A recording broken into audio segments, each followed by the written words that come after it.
Week 6 NFL DFS here at Spike Week. Myself, Erik Beimfohr, and new special guest, co-host Jordan Vanek. You also can catch us every Sunday morning over on Roto Grinders. We're going to go position by position, breaking down all the best plays for your Week 6 DraftKings and FanDuel lineups. Jordan always brings the heat. We're going to see if we can uncover some tournament winners here on the Blueprint on Spike Week. Let's do it.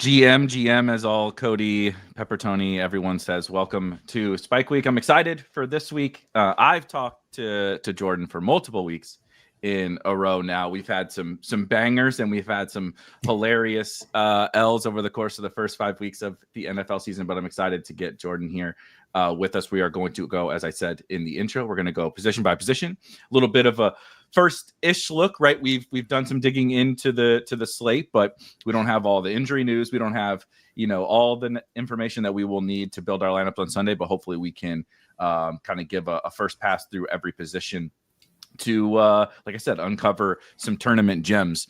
Jordan, I've always found this like delicate balance is a struggle for me, but like an important one to do some of the stuff early in the week before you get inundated with all the injury news and all the right. And like, maybe you listen to some other content and they put you on something you didn't like. And like having that stuff that you put in at the beginning of the week where you're like, I remember that you like this, you know what I mean? Remember that you like this. Don't get distracted with all the new injuries and stuff. We want to use the injuries and the information that we get at the end of the week, but like, the balance of those two things I find to be like super important. So I like discussing it a little bit before we get the final injury reports. Oh yeah, no, I have the worst luck when it comes to like being in on something and then losing it because of the fact that there's just so much that happens throughout the week. That's why the main article I write on Thursdays, I almost have to reread it on Sunday morning before our show every week. Just be like, did I have something that I just completely forgot? Like I've had multiple times, actually. I think it was 2 or 3 years ago. One of my best friends texted me. He's like, "You're a sicko," and I was like, "What are you talking about?" Like, I'm getting crushed. Like I am. He's like, "Your Stafford call against like the Ravens or something." And I'm like, I did that? And he's like, he sent me a screenshot of my article. It's like, you wrote it up. And I'm like, oh, well, hope you win. Because like, it was like one of the lower owned, pieces.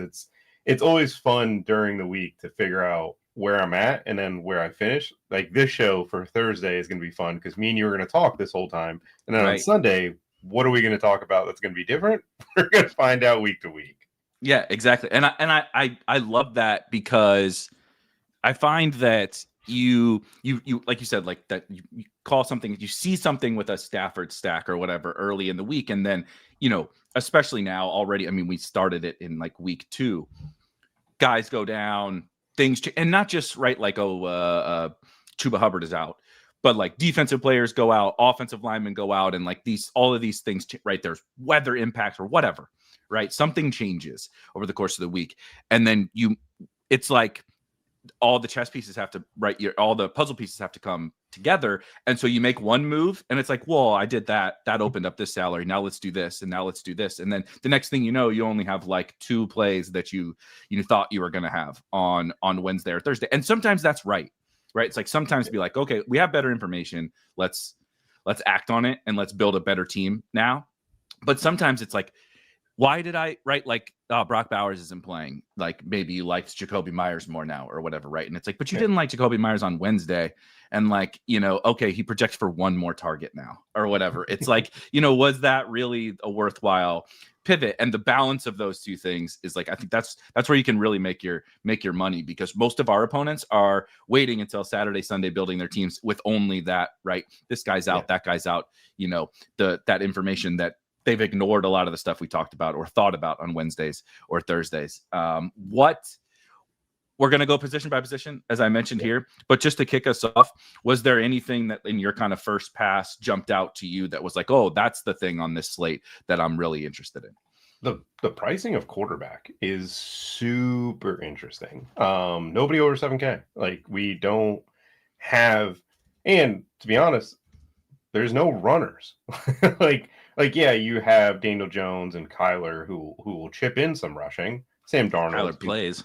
If yeah, Kyler plays, yeah. true. Like we just other than that, it's like these are all pass quarterbacks, which I think makes the point of like either, we're going to get a lot of red zone rushing or we're going to have a lot of red zone passing. And as a result, like the flex position probably leans more wide receiver to me with all the quarterbacks being like just pure passers instead of pure runners or not having a runner, I should say. And we have a few games that I think are going to garner a ton of the, ownership once it's all settled. And then another, situation where it's like we have the Baltimore Ravens on the slate, Dallas Cowboys and the Carolina Panthers on the slate. We have the Miami Dolphins on the slate. It's like we have some of the worst defenses in football right now going up against offenses that can be potent. And how do those offenses actually relate? Like last week, I found myself on Sunday on CJ Stroud, which is not something I found during the week. And it was great until Nico Collins only had 11 and CJ Stroud threw for 4 touchdowns, which felt gross to me. Yep. And then looking at, Jamar Chase, like another guy where now he has Joe Flacco. Does that help Jamar Chase? I'm not sure Joe Flacco being announced as starter while he's on a flight to Cincinnati is quite the best news for somebody to be like, I don't know if he has any familiarity with this play calling, but they're like, yep, go out there. You beat the Packers once this year, beat them again. Part of me wonders if that came up, like if maybe it came up jokingly, but like did that come up when the coaches are in the meeting and they're like, okay, are we starting Joe or are we starting Jake Browning, who by the way we have the utmost confidence in, right? We say 3 days before we trade for Joe Flacco and then start him before he's even entered the building, right? Is very funny. These coaches are hilarious. But shout out to you, by the way. Jordan was heavy on Jamar Chase. Shout out to Jameson Williams for ruining my Jamar Chase team on Sunday. That was very, very fun. But perfect kind of segue into the quarterback position. Because as you said, I do think it's really fascinating. Quarterback has been different this year than really I can remember any recent season where, so Lamar's hurt, yep. But even outside of that, Jaden Daniels has been hurt. Jalen Hurts is not really Jalen Hurts. And of course, he's not on this slate either. And then Josh Allen is like never on the main slate, right? And so it is a weird situation where we don't have those spend ups so much that you like truly fear, right? Where you're like, okay, I got to go get this guy because he can just put up 40 and it's over. Like, cool. Congratulations. You're great. Point per dollar, $5,300 guy that scored 19 is like cool and all, but like you were down by 20 points at the position. And we don't want to be chasing that many raw points because it's not just quarterback pricing that's flat. It's really been everything. There's no one, if we like look at just flex, right? There is no one above 8,700 and there's only 3 guys above 8K, right? And eventually Puka will continue to do his thing. If JT does, if CMC does, these prices will keep going up.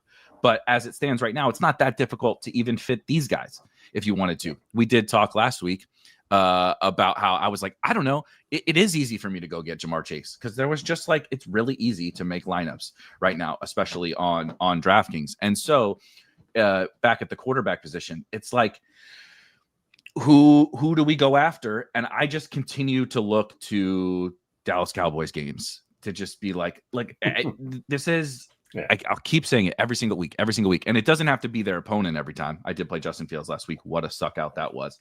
But Dak has been incredible. Like Dak has been awesome too. And I know you, the Carolina Panthers fan, will give us some wisdom about what to do specifically with this matchup. But I think that's the one when I open up the slate, I'm just like, man, there's some other good quarterbacks for sure.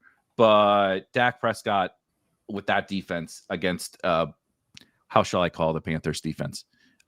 Exploitable, I guess, is a fair way to put it. They're not the worst defense in the league, but they're certainly not the best. And it's just hard to deny what the Cowboys games turn into every single week. Yeah, no, the Panthers, I would say on defense, I think we're a lot better than what the perception is. Like we're not. Again, doesn't matter because the Dallas Cowboys are incredible on offense. They are hurt on the offense line, and it does not matter to the team because this is where, the perception of football and like the quarterback position and everything, I find fascinating. The NFL is going to more of a power smash mouth football. That's where the NFL is headed. And if your offense is built towards that way, there's going to be a window. Particularly, we saw it last year with Philly. Like, they were incredibly just smash mouth football. The Rams are trying to get there. They're not quite there yet, but they want to. The Dallas Cowboys on offense are everything you want in today's NFL. They can play 2 tight ends. They can have Pickens and CeeDee Lamb. You can't defend it when they're fully healthy. There is no defending this offense with that offensive line. And it doesn't matter that they have Javonte Williams, who's not the superior runner, but he's going to give you what's in front of him. And the Cowboys are giving him 5 yards of cushion. And then all of a sudden he's like, oh, I only have to break tackles from a corner and a free safety. I feel like he has like 4 rushing games over 100 yards this year. And the Denver Broncos, when he was there, did not have a 100-yard rusher for any season that it felt like he was over there in Denver. So yes, Dallas, I'm scared of how they beat us. Because I think, like, for Dak to be the guy, you're basically pushing. It's going to be Rico Dowdle. I don't think Chuba's going to go. Yeah. I know the injury reports are still, whatever. I think you kind of need Rico Dowdle to be the guy because I don't think Dallas is going to, like, with Carolina, we play pretty slow. We're not a fast paced, this, high octane offense. We get play calls in pretty bad, but if you go Dak, I think Dowdle is pretty much a need for that particular portion because Dallas, their run defense has been good. Panthers run offense since we benched Zavala and we put in Cade Mays at center. We've actually been much better blocking as a run. I know we played the Dolphins, so it makes it look really easy. But as far as our rush offense goes, and I think this is a good week to double bring back where you go Tet and you go Rico and you get all the Cowboys because it's like for this game to shoot out, the Panthers have to be a functioning offense. Tet can't get a touchdown, which is it's frustrating, but Tet is someone that last week Xavier gets touchdown. I don't know if you seen any of the clips on the film. He is wide open. Yeah. And Bryce Young last week frustrated me to no end because he's not a franchise quarterback. But more importantly, I think he's an interesting play on this slate with the Cowboys because you can kind of say, like, Dallas's defense is so freaking bad.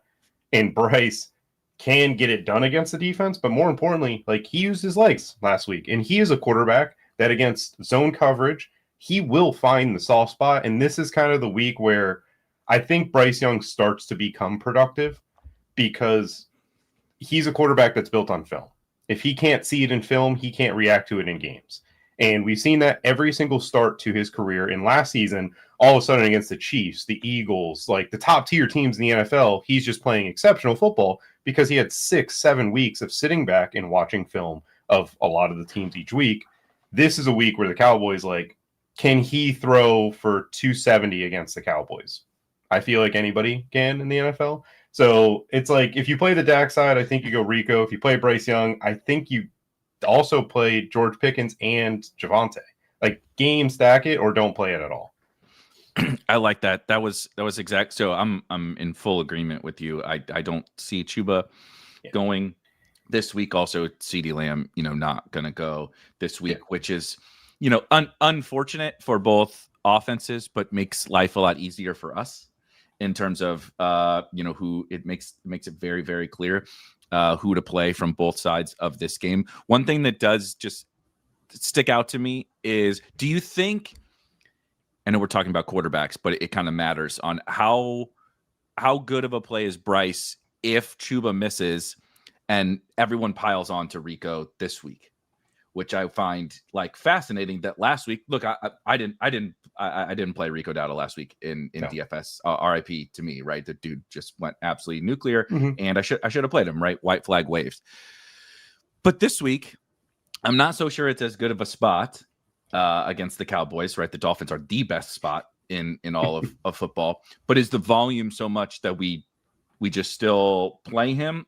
Or is the pivot to move to, right? I think Javante's in a better spot than Rico Dowdle. The price is not that different, $600 price difference on DraftKings. And I can play the Bryce T-Mac side of things. And that's not low owned, but it's not at right. If people are going to move to kind of chase the points, if you will, with Dowdle, that was what jumped out to me. $4,800 Bryce Young. Of course, you can play Dak, right? I mean, of course, yeah. I love Dak, but the Bryce side with what I expect to be some real ownership on Rico Dowdle after last week was pretty appealing to me. Yeah, and on top of that, just for George Pickens' sake, last week I mentioned like he's going to get shouted by Sauce with a safety over the top. He did get shouted by Sauce in safety. He won on a nonsensical touchdown, just like just throwing him to the side and catching it. Like George Pickens can always do that. The one thing I'm intrigued to see, we did not shadow J.C. Horn on Jalen Waddle. Do we do that with Pickens? I hope so. Like I don't understand it, and also Darren Waller destroyed us. It was just like a first half kind of thing. Like it was just like we're only going to throw to him in the first. He had like 70 and a touchdown at halftime. And finished with 70 and a touchdown because they never went his way again. Jake Ferguson is just easy. Like you just go Dak, Pickens, Ferguson. You jokingly kept mentioning Ryan Flournoy last week on the show, and that man decided to be the person I wanted. I wish Kevontae Turpin would have played that week. He would have had such a monster game, but it's nor here nor there. Notably, Kevontae Turpin not expected to play this week, so maybe it is an if right. We're calibrating this now, but I think it's pretty fascinating. So full transparency, I don't believe in Jalen Tolbert like at all. Like I've never really believed, and so whatever. So someone might say, "What about Jalen Tolbert?" Like, and it's just 1 week with the Flournoy stuff, but it sets up to be like it's a very similar setup with the Panthers. Obviously, the Panthers' run defense is a little bit worse than the Jets' run defense. That didn't matter for Javonte Williams, but the matchup for Ferguson is really good. And then there's a potential bad matchup for Pickens. As you said, Pickens can kind of always do his thing, but do we want to play Pickens with Dak, right? Or Pickens as the bring back to our Bryce Young stuff at 6,800, one of the somewhat pricier wide receivers on the slate.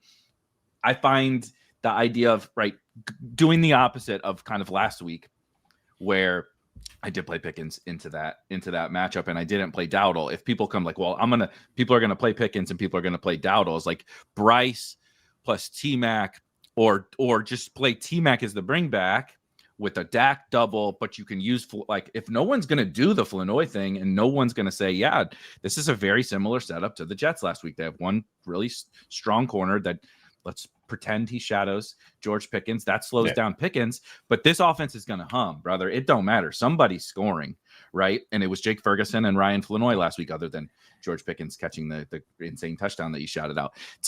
It's kind of a fun tournament game with either, kind of no matter how you stack it up, you can play some of the chalkier pieces because I think that they're good plays, but there's these ancillary, less popular pieces that are kind of in 6 spots that you could really, right? You want Christian McCaffrey, you want JT or Puka or whatever. You can stack a Cowboys Panthers game and afford those guys around it if you use the kind of cheaper pieces of this game rather than jamming Pickens and Dowdle and such. Yeah, I will say I do have a absolutely gross quarterback play this week that I think I'm going to be on. I'm hoping I stick to it by Sunday, but we'll see. I like Aaron Rodgers a lot this week. I love it. Let's hear it. So Greg Newsome gets traded in the middle of the night. That's a big move for both teams, to be honest. I'm very surprised that Tyson Campbell just got moved, but I think they want to play Travis Hunter more at corner. And getting Greg Newsome, who is a slot corner, keeps Travis Hunter on the perimeter, which is nice. So they can functionally move that and make that kind of work. But more importantly, Aaron Rodgers has 6 touchdowns on 30 dropbacks versus man coverage. Man coverage is what Aaron Rodgers destroys all the time. It is his MO, and the person who's actually been the guy for when he see man is actually Calvin Austin. Weirdly enough, it is a lot. Like, you want to talk about jamming in the top tier guys. Like, an Aaron Rodgers, Calvin Austin stack is gross. It's super gross on paper. But it wouldn't surprise me if Aaron Rodgers ended up throwing multiple touchdowns, which is obviously the way Aaron Rodgers even has a chance to get up there. And with it, like, it's Calvin Austin, who is pretty much their wide receiver too. It's just clear as day. Like, I want Rowan Wilson to be a guy, but he's just simply not a guy. And he's actually been best separator versus man coverage. He's a matchup now. You don't have Greg Newsome in the slot, which was a problem. Now I don't know who they're putting in the slot this upcoming week. I know Myles Garrett in that D-line is terrifying. However, you can get Calvin Austin. Like, you don't have to necessarily play Aaron Rodgers. Might be the same thing we talked about last week, where you don't have to play Jake Browning. But Calvin Austin. Wait, Calvin Austin's out? I'm not seeing this. I don't see Calvin Austin out. In Calvin. Hold on. Austin out though. I'm trying to get some confirmation. I just saw one tweet that says he did not practice on Wednesday. Okay, that's all I saw. I thought he was fine. If he's not playing, that sucks. I don't know. Did not practice yesterday. Is most likely out. That sucks. I did not know. Yeah. I did not know he was hurt. Wow. The beauty of early week shows. That's the thing, is if he doesn't play. So I can't. This is hilarious, but this is my kind of shit. If Calvin Austin doesn't play, can't believe that's a question to ask. Is that like a huge hindrance to the Aaron Rodgers? I don't. Like he's a critical piece of what you're thinking. Yeah, it's kind of like, who does he go to in man? Because he was the one that was separating. Like DK Metcalf. Like, you could go to DK Metcalf. However, the Browns are going to double that. Like, he's the bracket, and you go, who is the guy that is outside? I don't know. That's weird. Ben Skronik played more snaps than Rowan Wilson last week. That's messed up. Would it be Rome? I can't say that. I can't speak that one out. That sucks. I really wanted to play Calvin Austin. I'm hoping Rowan Wilson would just be the guy, but Ben Skronik played more snaps last week. That hurts. So if we'll put a pin in that one, because if it's clearly contingent upon Calvin Austin playing, but an interesting, little matchup based Aaron Rodgers. I'm trying to think about if there's a pivot from within there. I just don't think I could do Roman. No. I was my ears perk up on Calvin Austin. I've always been a fan, frankly, of Calvin Austin. I called him like baby Tyreek when he was coming out of Memphis. Like, not as a human, but as a football on the football field. He's so explosive, and so that was kind of fascinating. Also a really fun tournament play. So obviously, if you're watching this, keep track of the Calvin Austin. And what I also love about those guys is, like, from a betting perspective, right? We're talking DFS, of course, but I'm always looking for those, the prop markets are just going to project this dude for like 30 receiving yards or whatever every single week. And then, but these, there are certain spots where they're much more prone to the long catch, right? Yeah. And especially Calvin Austin, right? So like Tyquan Thornton this past week was a perfect example of that, where he's lined at like 12 yards or whatever, because they don't know how much he's going to play. Worthy's back, and he's not going to draw a bunch of targets. But it's like, dude, he hits a ladder on one catch. Yeah. Right. So they can win you a tournament on one catch. We can win you a bunch of money in the prop markets on one catch. So I love those kind of guys. I guess we'll keep an eye on Calvin Austin. There's a good one. Tune in on Sunday morning, 10 a.m. 11 a.m. Eastern, and we'll see if Jordan is still touting Calvin Austin. Any other quarterbacks that jumped out to you on this one? Justin Herbert.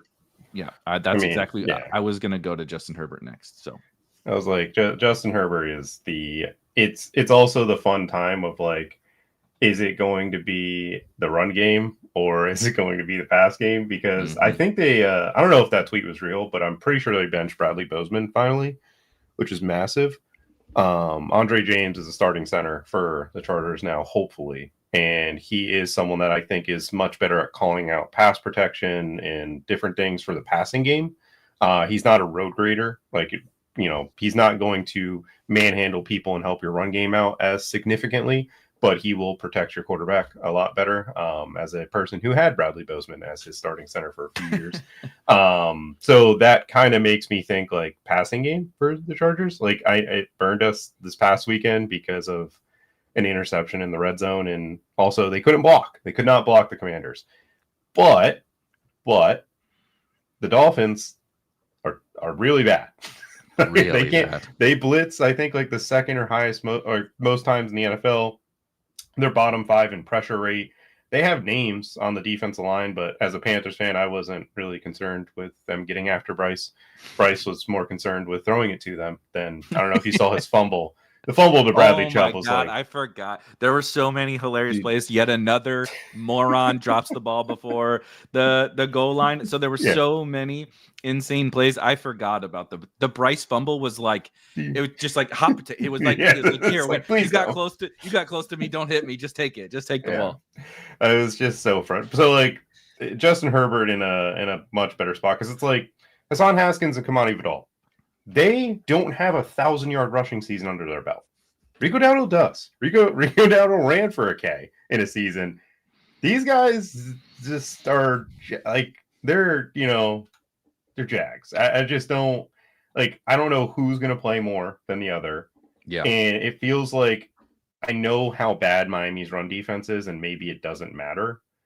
But my God, does it not feel great that I think they promoted somebody on their practice squad. I forgot who it was. I know Kamani Vidal is there, but I want to see who the other guy was. But like they signed Naheem Hines. I know that's who. That was the person that randomly he'll probably be up because he can play special teams.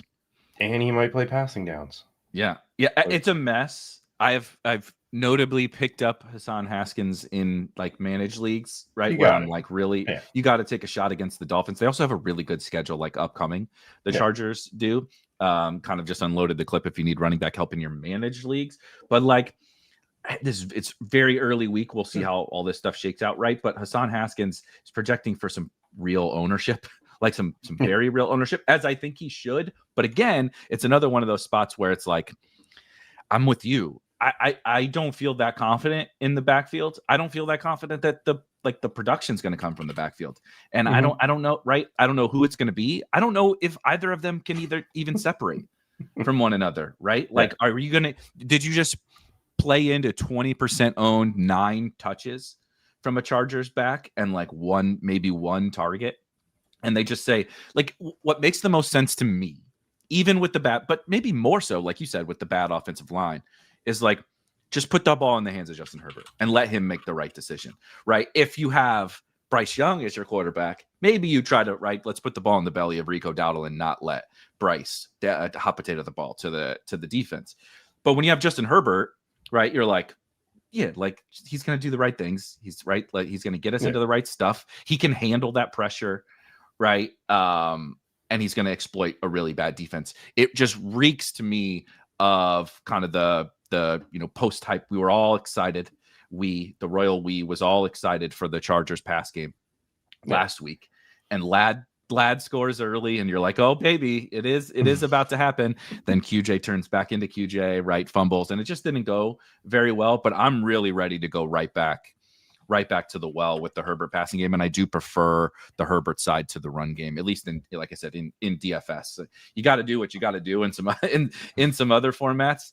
I'm sitting here praying for Alvin Kamara to sit out so I can actually have 2 running backs worth of shit to put in some teams. But I think the Chargers pass game looks really good here. Yeah. And, Herbert is probably the most athletic of the running quarterbacks on the slate. I mean, which is hilarious, but it's true. Drake, you have Drake May, Herbert, Daniel Jones. Kyler obviously is a premier runner, but we don't know. Darnold, that's pretty much. Trevor's a little bit of a runner, but he's a giraffe when he runs. It's also like a game where he had 3 design rushing attempts last week. Like that was something that I didn't really see much in the beginning or the previous weeks. Without Omari and Hampton, like you might get more design rushes for Herbert, which is, and also scramble drill like stuff from him.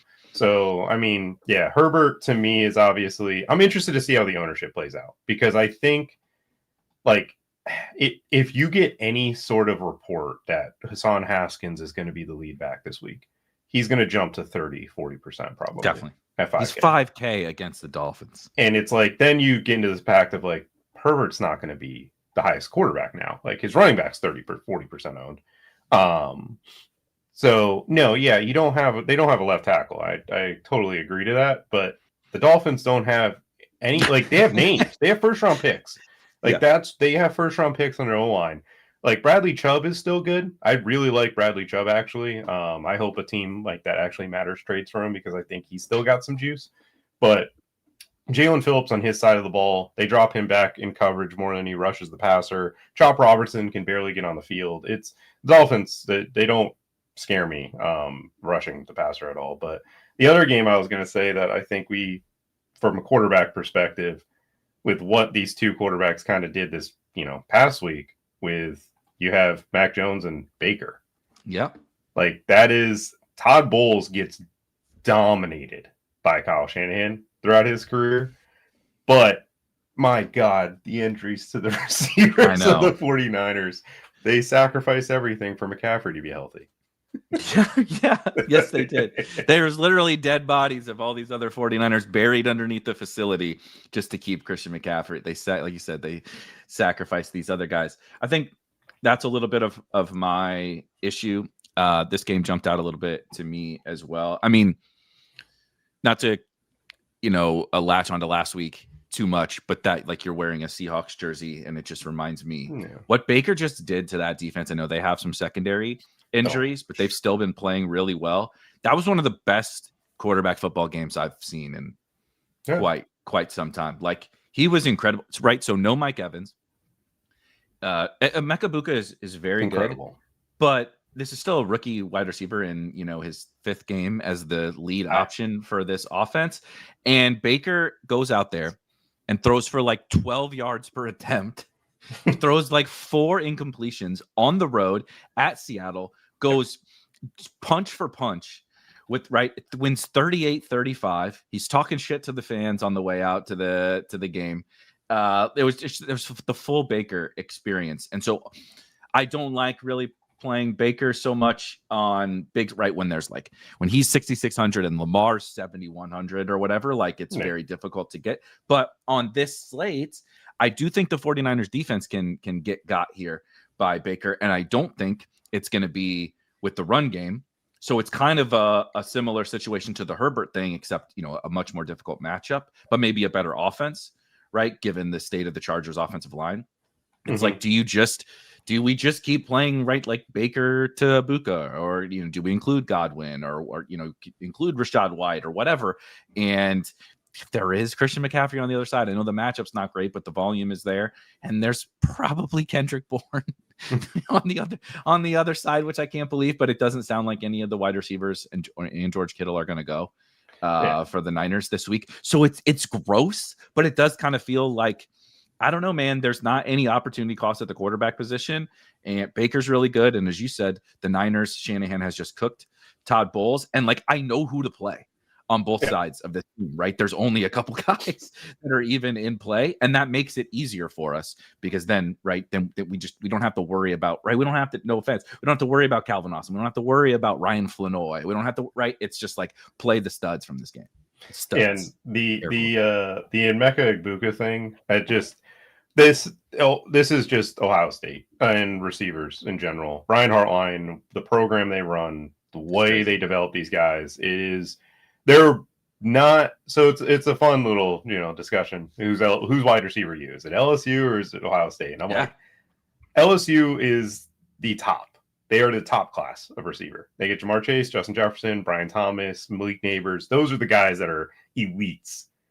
Ohio State has guys that are going to be 12, 13-year vets. Like they're going to be guys that stay in the league for forever, as long as they possibly can. And all of their receivers development. It's funny is like Egbuka's never been, he's arguably never been really the number 1 guy for sure, but he's rarely been a top 3 guy on this that Ohio State team, which is just incredible to what they produce over there. But this like Sam Darnold too, like on the other side, dude threw for 340 and 4. crazy. Like, imagine having a quarterback like Sam Darnold or Baker Mayfield lead your team. As a Panthers fan, I can't possibly imagine what that would be. Did you like. hear the Baker when they asked, after the game, he talked about, they're like, because obviously they played together on the Panthers, and whatever the reporter asked him about, like, you and Sam's relationship, how do you look back on those Carolina days or whatever? And he said something about like, we don't. No, they said the good days in Carolina. He's like, good days. Yeah, the good days in Carolina. Like that was the bottom of the barrel of my entire NFL career for both of them. Right. Yeah. So that is funny. But yes, they were both of those guys from that game were once on the same Carolina Panthers team. If anybody's wondering if coaching matters. And then they traded the farm for Bryce. It's like, man, I know I'm not trying to take you down that lane, but God, it is wild to think about, right? You could have had Baker, could have had Darnold for cheap, and instead mortgage the future for Bryce. It's a wild game in the NFL. But a good question. Donnie wants to know about Jordan Love, because we're definitely going to talk about Josh Jacobs, right? With the Cincinnati Bengals coming to Green Bay. Are you going to play any Jordan Love though? Against, of course, this horrid Bengals defense. Yeah, you definitely can. There's absolutely zero reason you can get to Jordan Love. He's more someone I want to see where the ownership goes to in the game. I mean, they're implied 30 back. I mean, similar to what Aaron Rodgers used to be, where it was, hey, is he going to throw 4 touchdowns or not? Like, this is a game where he can easily just throw 4 touchdowns. And, you look at the rest of the quarterbacks, like I do think Justin Herbert's going to pull ownership from him. I'm interested to see where the field lands on Stafford. Dak's going to get a ton of ownership because it's a more competitive game. And Baker probably gets a little bit of love towards the end of the week. And then you have guys like Daniel Jones and Drake May right below him. It comes down to touchdowns. Like you pair him with Kraft, and if you want to pray for a receiver, you just, you throw in your Marcus Golden or Matthew Golden or, Romeo Doubs, and you just keep going. Or you just play Tucker Kraft, and if he throws a touchdown to Romeo Doubs, you get to celebrate anyways. You just keep moving on from there. Do you, so that's what people will ask. Can the Bengals push the Packers? Because I do, on one hand, just like from a straight leverage perspective and like tournament GPP bro, right? If you put your GPP bro hat on, you're like, everybody's going to play Josh Jacobs. I don't agree with this ownership. It's Thursday, right? The projections still have stuff like Chuba in there. So these things are still working themselves out. Like you said, they have a 30-point team total. Josh Jacobs is a workhorse. He's probably the best bet to score a touchdown this week, right, on the slate. But if he doesn't, we know the Packers are going to score. I just fear the Packers are one of those, they're Eagles-ish in the like, meaning they need to be pushed. You need them, right? You need to go Rams on them, where you're like, oh, now we're going to unleash Jalen Hurts and AJ Brown and Devontae Smith because we're down by 14 points or whatever, right? The Packers tend to be that way as well, which is why we get a lot of like 23 pass attempt Jordan Love games. But we see the explosion potential when their defense gets got, right? So can Flacco come to town? I can't believe Joe Flacco starting this game. Can Joe Flacco come to town with Jamar Chase out there, with T. Higgins out there? The secondary has been exploited already this year with the Bengals. Can Flacco do enough to where it's like we get – I don't need 40 pass attempts from Jordan Love. I just need it not to be the game where they're just grinding out the clock the whole second half. Like, is there enough from the Bengals to do that? I mean, it's the interesting standpoint that Flacco's faced this Packers defense. So it's like he might know their calls. Like, he might have the memory to be like, okay, they gave me this look. I know what this is. Like, and if that's the case, then Flacco can still throw a football. Like, he's not incredible. He's not Joe Flacco of old, where it was, was great. But I think it's possible. Like, I would probably lean to T. Higgins because it's more of like Flacco. What's easier to do? Throw with anticipation and timing, or throw a jump ball and hope that you get it. And it's like T. Higgins can be George Pickens from 2 weeks ago against the Packers. Like, what? Right? T. Higgins is fully capable of being a 68-yard touchdown where he just mosses 2 people. Like, the Packers secondary is very reliant on their front seven. And the Bengals are really bad. But it's like, if you play a Jordan Love stack, I think a T. Higgins is the way I'd probably run it back, because it's like he's the easiest receiver to make it happen. I think Jamar Chase is going to have like a very low, like he'll have the receptions and he'll get screens and stuff like that, but he's not going to get a ton of, in breaking deep routes where he catches it and goes, because he has no timing. Right? Yeah. Like he's going to have to catch a go ball, and the Packers aren't going to let that happen. Totally agree. There's, I don't want to make this the quarterback show, but there's like a lot other good plays, right? We haven't even really discussed Daniel Jones. I think Daniel Jones is a very good play. I'm just not ever going to play Stafford, and maybe someone will tell me, that it is this Ravens defense that we just saw last week. Yeah. Not very good. So I wouldn't even like totally argue against somebody who wanted to play Stafford. You did just mention what Sam Darnold just did to the Tampa Bay Bucks defense, right? And he has a very clear stacking partner in JSN. And then, you want to talk about a really bad team shootout, but Cam Ward showed some life. The Vegas defense is a nice little pass funnel. Is Calvin Ridley alive, right? Is an interesting little tournament play there. Super duper cheap stack again. And then a game I really like is Patriots Saints. Right, the Saints are kind of like they're not total Coors Field, but kind of like they're kind of another Coors Field where they score. Man, they're aggressive, they play fast, they score. The defense is a little bit better against the run, and so they force you to the air, and they're not very good when they do force you to the air. And it's another one. Stephon Diggs emerging as kind of the alpha wide receiver, not really priced like it. Drake May runs.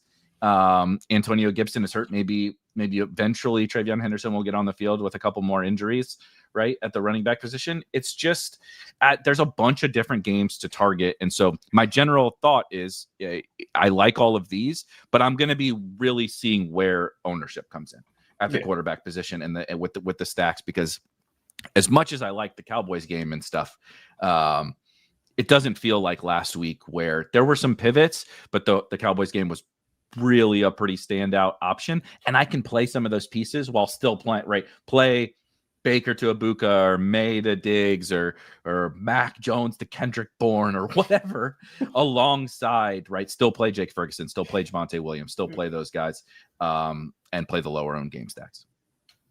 Yeah, this week at quarterback, I think I'll be, like I usually from here to Sunday, it's like the separating factors of how do you throw against single high, two high, man coverage, zone coverage, what schemes are you most effective against? Like I said, Aaron Rodgers, I knew touchdowns against man coverage. It's been an Aaron Rodgers thing for his whole career. I think it was in the COVID year that they played. Aaron Rodgers for like the first 10 weeks of the season had like average 1.3 touchdowns per week.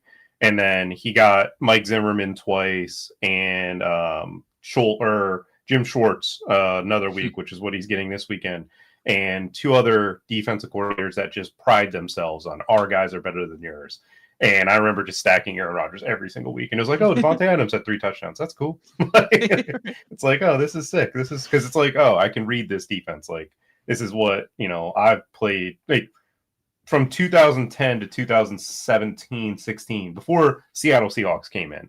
Yeah. That was the era of cover one. My guys are better than yours. Ever since then, it's just gotten super complicated. And Cooper Kupp talked about that pretty extensively in one of the interviews a while ago. But he's great, by the way. If anybody wants to learn about football, Cooper Kupp is a great guy to learn from. My favorite was when he was still on the Rams last year. And I think it was the halftime. It was either right after the game or going to the locker room at halftime. They're interviewing these players, and he got poked fun of afterwards for it. But they're asking him a question about what adjustments did you guys make or whatever? And he went into a film study Yeah. And the fans are like, what foreign language was Cooper Kupp just speaking? But that's as you mentioned, it's a lot more complex now.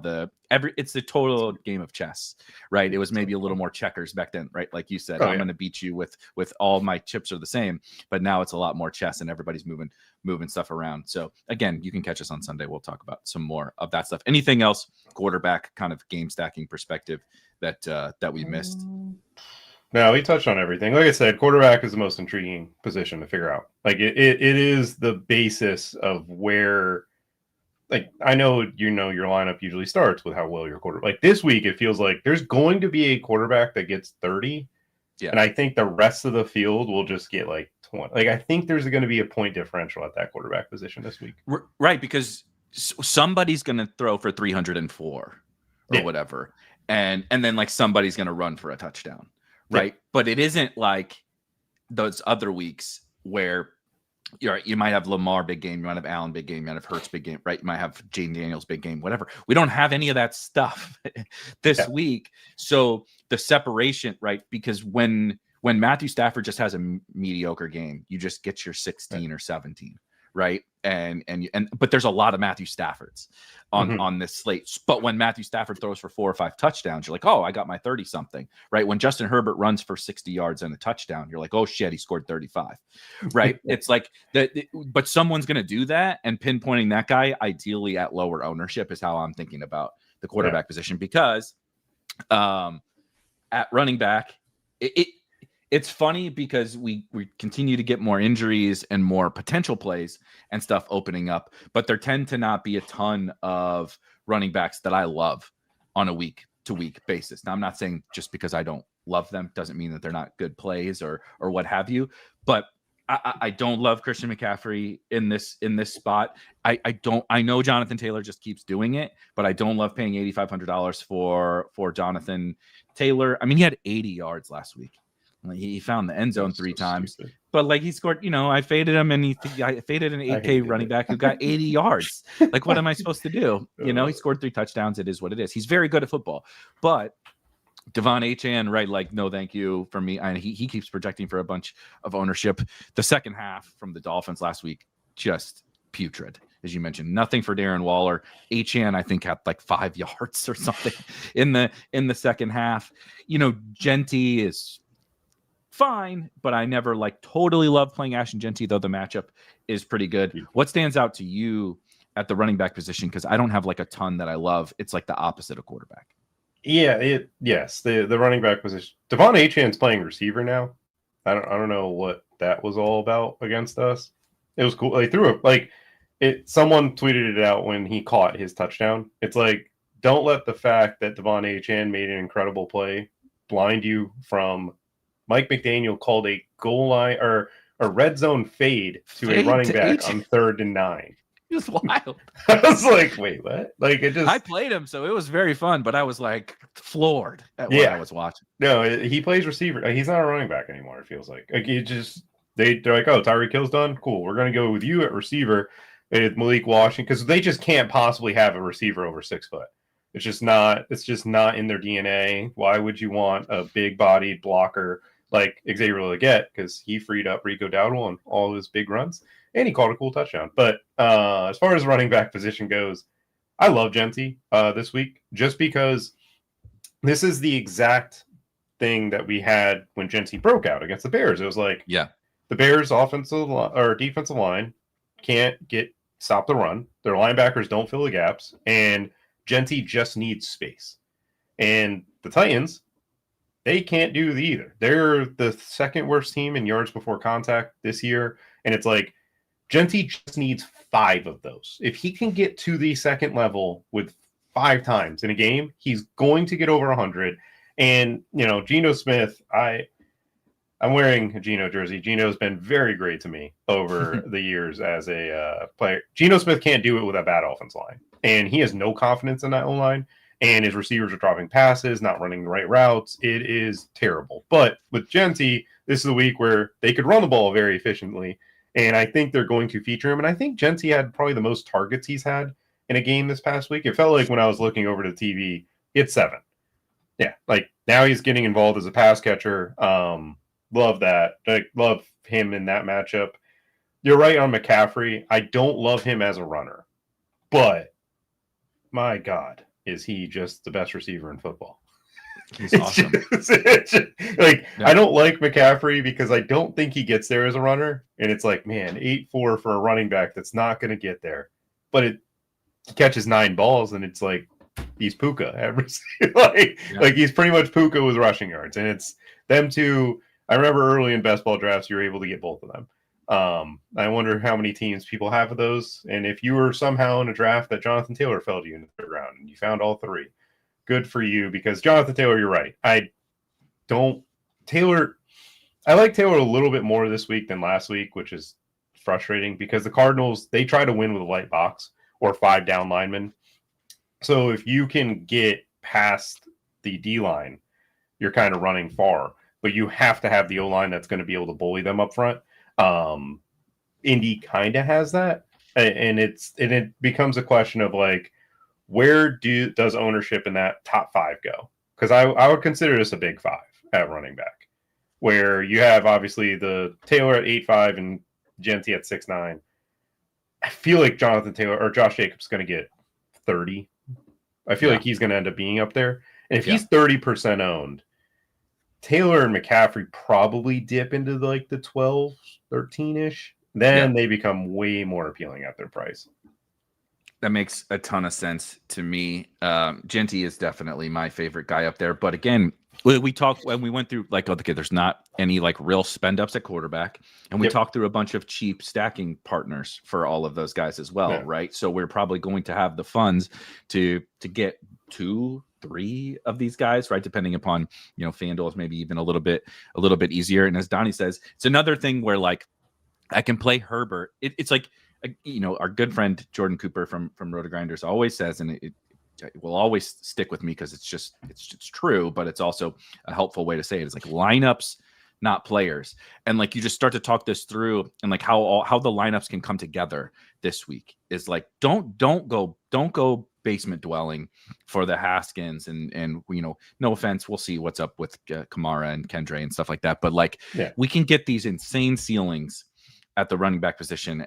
You just spend a little bit more, right? You don't have to spend all the way up to Christian McCaffrey. Of course you can, but like there is, if you do want to play Josh Jacobs, if you do want to play Ashton Genty, Jonathan Taylor's probably not going to be popular for the first time in a while. And so there's a bunch of Javonte Williams. Javonte just comes in at like 12% every week because nobody really wants to play him, but he's also right around 6K every week and nobody gives a shit, right? He just, there's so many good options here. They're just not the shiny new toy. And it's really easy to fall for the shiny new toy when, again, like I said, we can like, don't do the Haskins thing. Like just do the Herbert side of that and then get your superstar running backs and then, fit in whatever your Calvin Austins, right, of the world to make stuff work. There's a lot of easy ways to get the really good running backs on this slate. And so that's currently my priority. What about the next tier down let's go after this.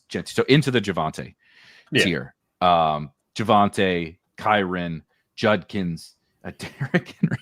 Can't believe Derrick Henry is in that tier, but how the mighty have fallen. $6,200 Derrick Henry. Rashad White, we talked about that game. Travis Etienne. This is a pretty good range, right? There's a bunch of pretty good options in this range as well. I maybe don't like him as much as the field does, but I could see why someone would come around to even the Derrick Henrys. Yeah, I love Quinshon Judkins.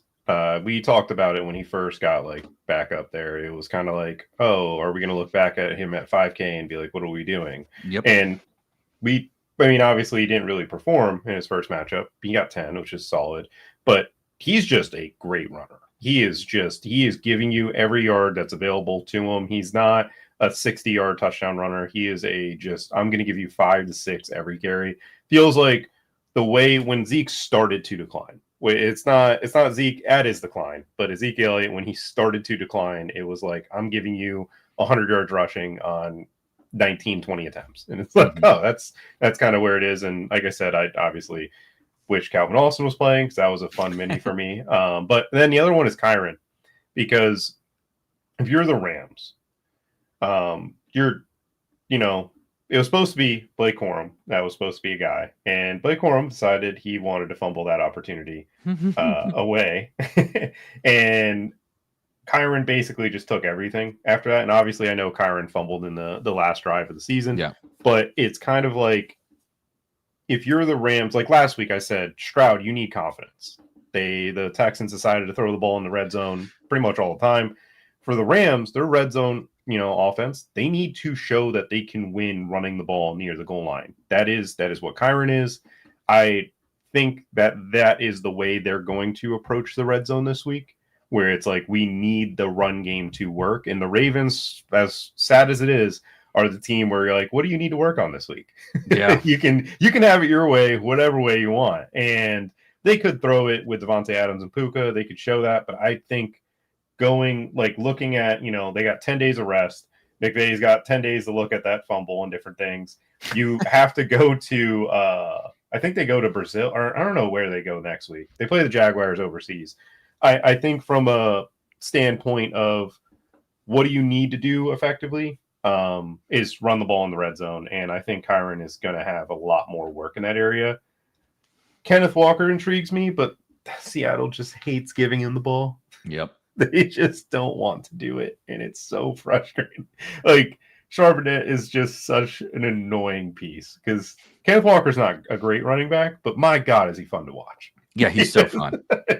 He's like the Harlem Globetrotters, dude. It's like you know what you're getting. This isn't the NBA Finals, but it's fun as hell to watch, right? That's a Ken Walker. This isn't Barry Sanders, but he tries to be like Barry Sanders, right? So he does some really fun stuff, and every once in a while, it works. I'm totally with you. Kyren jumped off the screen to me. I'm still struggling with a full-blown admitting bias that I didn't love Judkins coming out of college. I thought I was going to love him sophomore year at Ole Miss or whatever it was when he just set the absolute world on fire. Has like 2,000 yards. That was his freshman year. Was his freshman year? Yeah.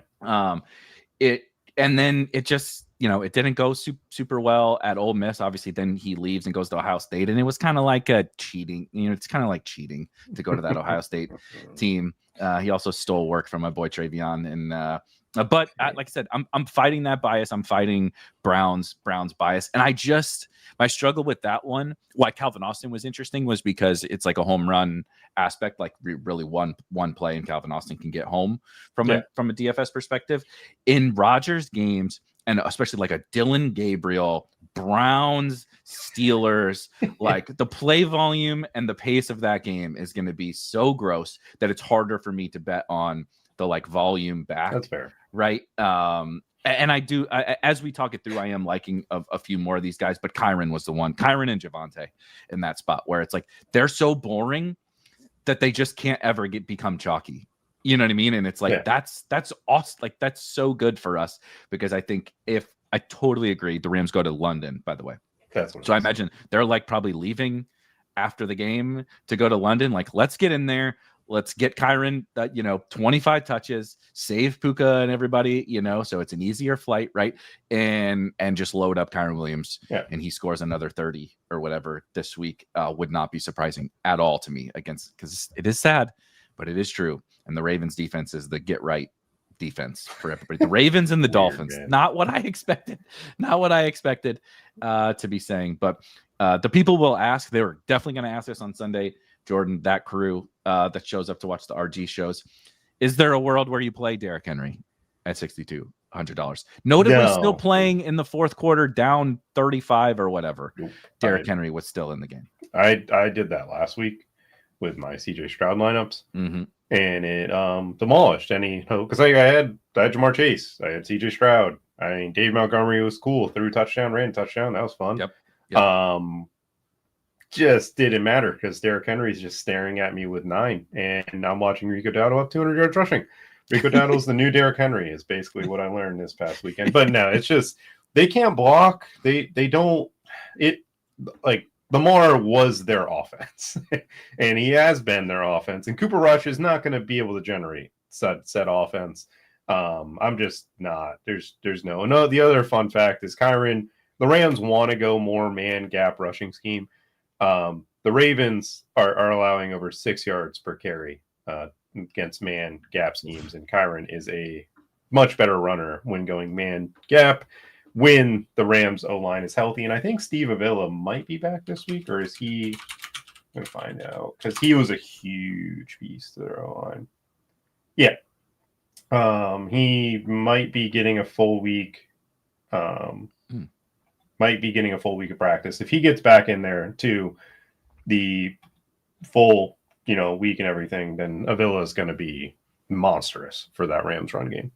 Yeah, Kyren. So Kyren, I think for both of us, really, really standing out. Anybody else on the cheaper side of things, or we didn't talk about going back to Rashad White. I assume no Bucky again, right? Yeah, I haven't fine.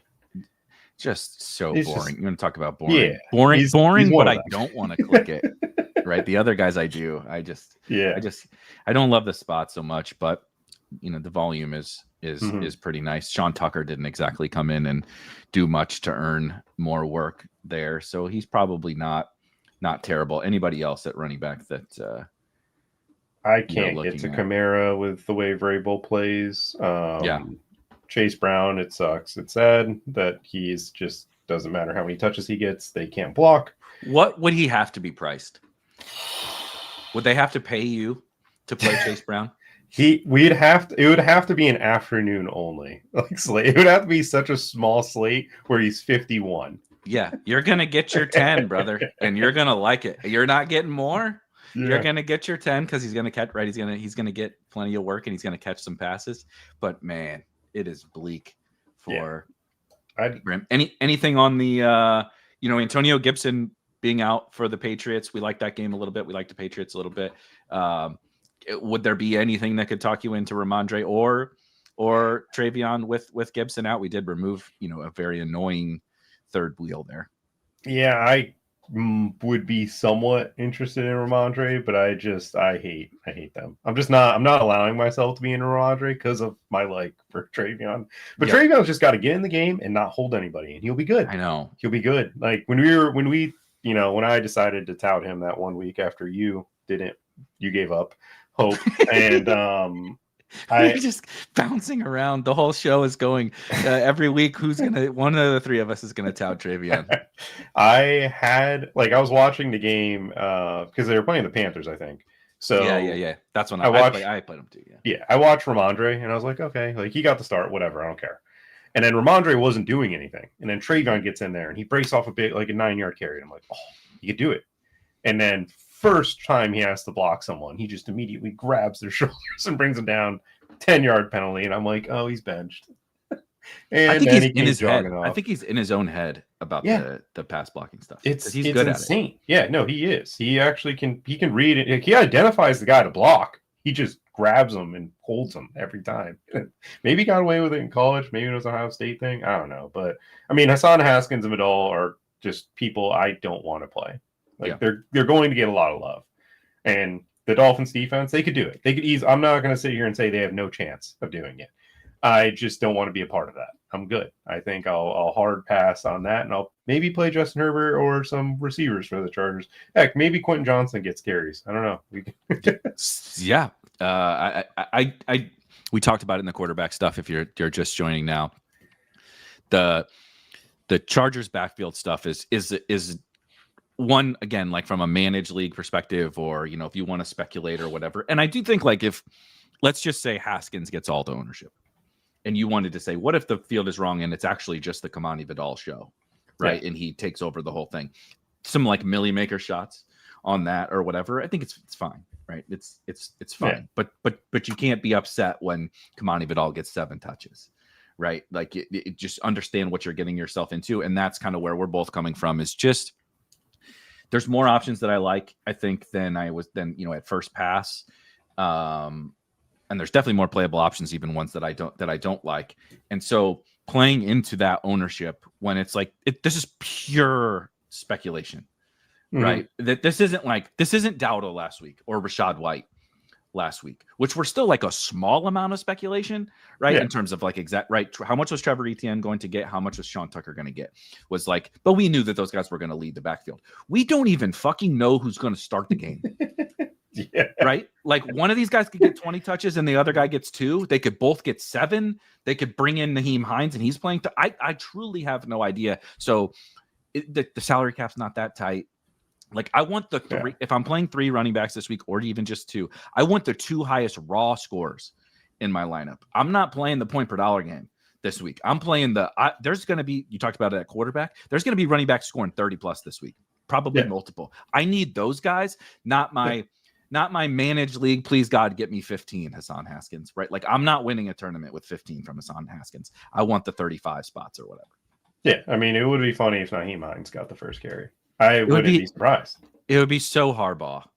It would be so Harbaugh to do that. It doesn't. These guys are like I said, Rico Dowdle ran for 1,000 yards before. Like that's the thing that like I'm going to stick to is like these guys haven't. These guys are like the Chargers did everything they could to replace their backfield. They drafted one in the first and paid for the most durable guy that decided to have a fireworks accident into a torn Achilles because the Chargers just as a whole are cursed. They're just a curse. They just can't stay healthy for a season. It's impossible.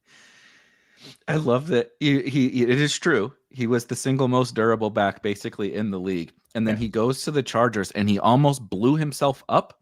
Yeah. And then had the worst injury he's had in his life in a matter of a couple of months of donning a Chargers jersey. Last one. Let's assume Kyler plays. Is Michael Carter of any interest to you? He's probably the only one that I would have like good interest in, unless Jalen Warren didn't play. Then Kenneth Gainwell was really cool. That was a fun one. But if Kyler play or the Cardinals are fine, I don't mind Michael Carter. He like DeMarco's done, so it's just Zonovan and Michael Carter. Like Michael Carter's going to be the lead back, grossly, but he's going to lead the backfield. Yep. I think they also officially moved him to the top of the depth chart. Not that stuff matters, but I always do find it noticeable of like DeMarco made the worst mistake, you could possibly make. Especially, do you think there's a take? Will someone drop the football before they go into the end zone again this week? How many weeks in a row can we get this, the dumbest play in sports? I think a defensive side of the ball will happen. I don't think the offensive side of the ball. I think it's going to happen on the defensive side of the ball because, like, it's one of those things that it's just like, how does this should have been a one-time thing, or you can, if you fumble reaching, into the end zone, right. I understand that, but these are just, I don't want to see A.D. Mitchell again. Ashton Doolin called a touchdown. They got called back for play. Wild. Yeah. The Colts don't. I want A.D. Mitchell as a Panther because I think A.D. Mitchell is still very, very good. It's just dumb stuff that needs to be corrected. But my God, man, it is just terrible. I agree, Cody. This would be very Ramondre, by the way, to fumble in a new and unique way.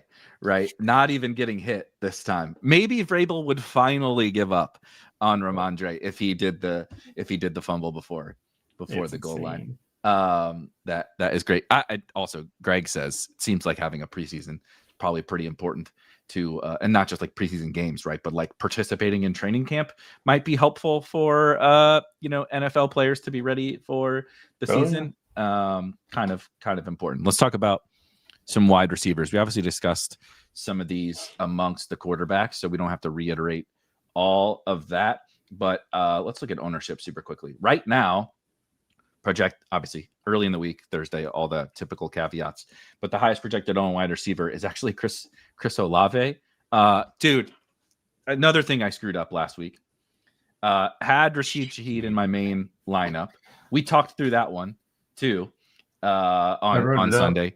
Nailed it. Absolutely nailed it. And that game was really nice for fantasy. Rashid Shaheed catches the 87-yard touchdown or whatever it was. I did keep a team with Shaheed and Slayton. I don't know if you watched Darius Slayton drop about a 30-yarder and then got open deep like 2 or 3 times, and him and Dart could not connect on it. I was like throwing shit around my basement watching that game. Obviously now Darius Slayton himself is hurt, but let's actually talk about that Saints Patriots for those wide receivers. I think probably just Stephon Diggs, right, on the Patriots. I think we agree on that from a wide receiver perspective. But is this a time to go back to Chris Olave or move on to Rashid Shaheed because nobody seems to want to play him? It's another week for Rashid Shaheed for sure. The Patriots play a ton of man coverage. That's been the guy that is so like when you play a bunch of man, Jack Jones can run with them a little bit, and I think the Patriots will hope that it stays. But if you look back to the play that specifically like Rashid Shaheed wins on the 87-yard touchdown, it was a deep over, very, very deep over, very difficult to cover in man coverage. If you can block it up, you can have that significant Buffalo defense zone, Seattle zone, San Fran super zone based. One team against man coverage, 24 points. So I wouldn't. I would expect like Vrabel's going to like their safeties and their corners know that this is coming, but defending it is very, very, very, very difficult. Myself, I wrote that many of Scadaboo and Shaheed, and I never played it, never found myself to it because I played a 3-entry max and CJ Stroud became my thing.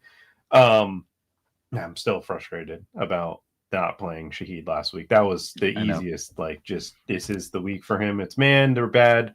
It could easily happen with the Patriots this week. Patriots I feel like they haven't really faced Tyreek Hill, which is fast, obviously, but Tua gets rid of the ball so quickly. Yeah.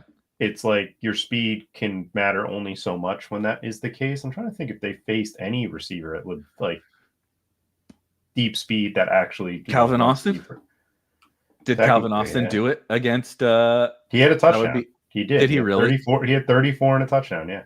See, so there you go. Proof of concept. Calvin Austin. Shaheed is better than Calvin. But yeah, no. But yeah, Diggs is phenomenal. Like Stephon Diggs looks healthy again, and I don't know if you saw like the video before the game where Stephon Diggs is just like smacking his shoulder pads. Like I'm gonna like there was a video like as the national anthem finishes up and like he's pounding his chest and being like 3-4 years ago Diggs like oh this is different. And the only thing that worries me is Brandon Staley not be the greatest head coach, is a very interesting defensive coordinator. I've noticed this with Drake May, and I believe the NFL has to see this now. He does not roll left. He does not. It doesn't matter. He will never escape to the left side of the field. He will roll right every single time to bail out a pressure. That's going to get him in trouble against somebody.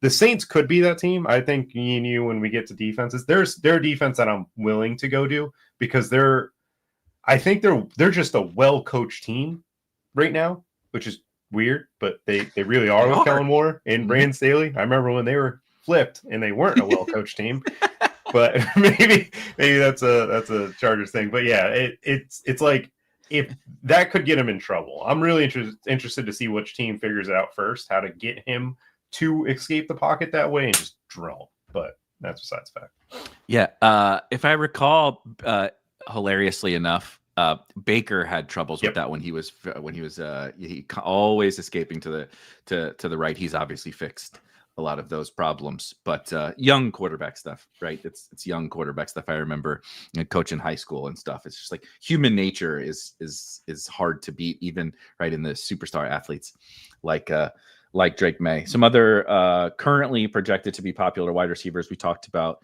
George Pickens.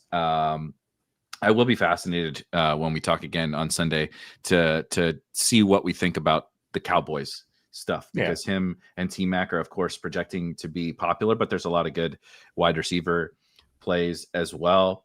Ibuka up here, QJ back up here. You don't see Ladd. You do see Ryan Flanoy at 3,600 projecting for, I think it's okay. Zay Flowers is Cooper Rush good enough to keep Zay Flowers on the table for you or no? The last week, yeah, like Cooper Rush can throw the football. The only problem that I see is that I'll need Ronnie Stanley to play because then I'll be able to kind of think. But I could say a Zay and Kyron Williams mini, like that could be doable, especially at the price.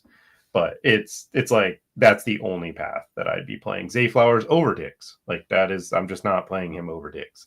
Yeah, exactly. I totally agree. It's a tough one. Puka is probably the one that's most inevitable. I just play him. Like I don't care. Like I know, like I said, I like Kyron. I'll play Kyron and Puka. I don't care. Like just give me 50. Like I don't. We'll figure it out. We'll figure out the price after that. He's just absolutely inevitable. I'm surprised to see Flournoy, but it makes sense at 3K with how well Puka and McCaffrey and Taylor project to the rest of the field. Yeah, I think that's how you get right? there. Yeah. Yep. So if you're playing Flournoy, you got Haskins. Right, exactly. Play the punt wide receiver on the Cowboys, who just had who's now projecting well because he had a big role last week. Maybe play Haskins, right, or someone like that, and now you can go get CMC, Puka, Pickens, team, whatever. Yeah. You can go get whatever you want with a couple of those guys. It does make me want to live more kind of in the middle tier, or just a tier. Like I agree. I love Puka, but a name that I find interesting that doesn't show up anywhere here near the top is like Baby Puka, and that's JSN. He is the role for JSN and the role growth, I guess I would say, from the first couple of years of his career into this year is nuts. And Darnold is balling, and the Jags defense was giving out big plays like they were candy to the Kansas City Chiefs. Is that a Chiefs thing? I don't know. But JSN is like I said, he's like Baby Puka. He's not Puka, and they don't get used in the exact same ways. But from we built the plane out of this wide receiver, he is very much like that.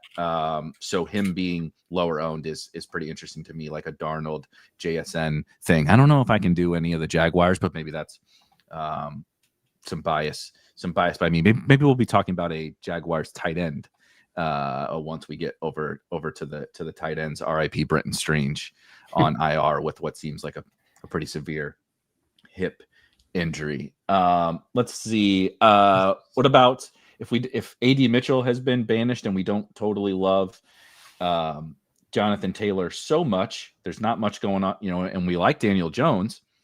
We going back to Michael Pittman this week? Is it Ashton Doolin season, or what do you like with the Colts on Daniel Jones stacks? I don't know. Pittman is probably the guy I just continue to play, but Josh Downs, I feel like, man, they're so frustrating with him. Like it feels like Josh Downs should be more this week though. Yeah, he did play a little bit more, but I don't think he played as much in the 2 wide sets as I wanted. I think, if I'm not mistaken. Let me look, just because I remember watching, and he played 72% of the routes. He ran 72% of the routes, which was a little bump, but Dolan ran 81. Yeah, so they just played more 3 wide receiver sets. Really, he only played 3 snaps out wide. I remember in like the first quarter, he caught a ball where he was lined up out wide, and I was I got like, oh shit, it is going to be a down, right? Cool. I'm like, we talked about that too, right? It's like, well, if AD Mitchell's benched, are they really going to play Ashton Doolin? All the snaps, maybe Downs grows, and really they just played more 3 wide receiver sets. He, like I said, he was out. That's basically what he's done every game. It's like 2 or 3 snaps out wide. So nothing really changed. But maybe they do want to play some more 3 wide receiver sets. I just think Daniel Jones stacks look pretty appealing. I think JT might end up being pretty popular, and I might like the Jones side of things. If it's Jacoby Brissett, I don't love that so much. Obviously as the quarterback on the other side, but there ain't any ownership here, and they're all very cheap. I mean, Pittman's the most expensive wide receiver at 5,400. Alec Pierce is interesting if he comes back. Yeah. Because the Cardinals back at practice. Yeah, I feel like he's practiced last 2 weeks, but they just haven't. Weird. But regardless, they with him in particular, the Cardinals with Jonathan Gannon, they run this 2 high like shell that is basically, instead of playing your safeties 12 yards down the field, they're like 8 yards. So it's like kind of a loaded box, but there's 2 people deep. So when they bail, they bail. But they do tend to blitz and come out of it. And Budda Baker is very aggressive. So if, Alec Pierce, like on the sideline, the perimeter, he could have one-on-one deep shots, especially against that Cardinals defense, or just like skinny post, stuff like that. Because I think Budda is going to be coming down on Tyler Warren. So it'll be very, very interesting to see that kind of play out. But that's Pierce and Downs, I think, are probably the most appealing, but Pierce mainly for me. I like it. What about, we like the Chargers, and Devon Achane is just a wide receiver, but are there any the Chargers or the Dolphins on the opposite side that we would actually want to play as a bring back? Are you buying the Jalen Waddle kind of big game against the Panthers, or what? I like Jalen Waddle. My problem is every time he gets hit, he comes out of the game. Oh God, it's he so came out of the frustrating. game the first drive, like first time he caught a pass, and like nobody even tackled him. He just immediately grabbed his ribs and walked out. So like I don't mind Waddle. Their coverage is complex, but it doesn't really matter too much for the way that Miami runs their scheme. Like Tua might throw a pick six, but it's going to go out there and sling it again. Like I kind of think Darren Waller is more appealing, but Malik is fine. I don't mind going back to Malik, especially if Flournoy is going to be 20% owned. Like Malik Washington at 100 more is appealing. He should get more work against the Chargers than he did against the Panthers. I like it. Anytime somebody shouts out Malik Washington, I'm going to be on board with that. Calvin Ridley had a kind of quasi breakout game, only 4,900, and of course the Jacoby Myers thing. But is there anything in the dumpster fire Titans Raiders game that's appealing? So I'll say Cam Ward is really, really good at football. I like Cam Ward quite a bit. I don't like the Titans as an offense and the way they run their scheme.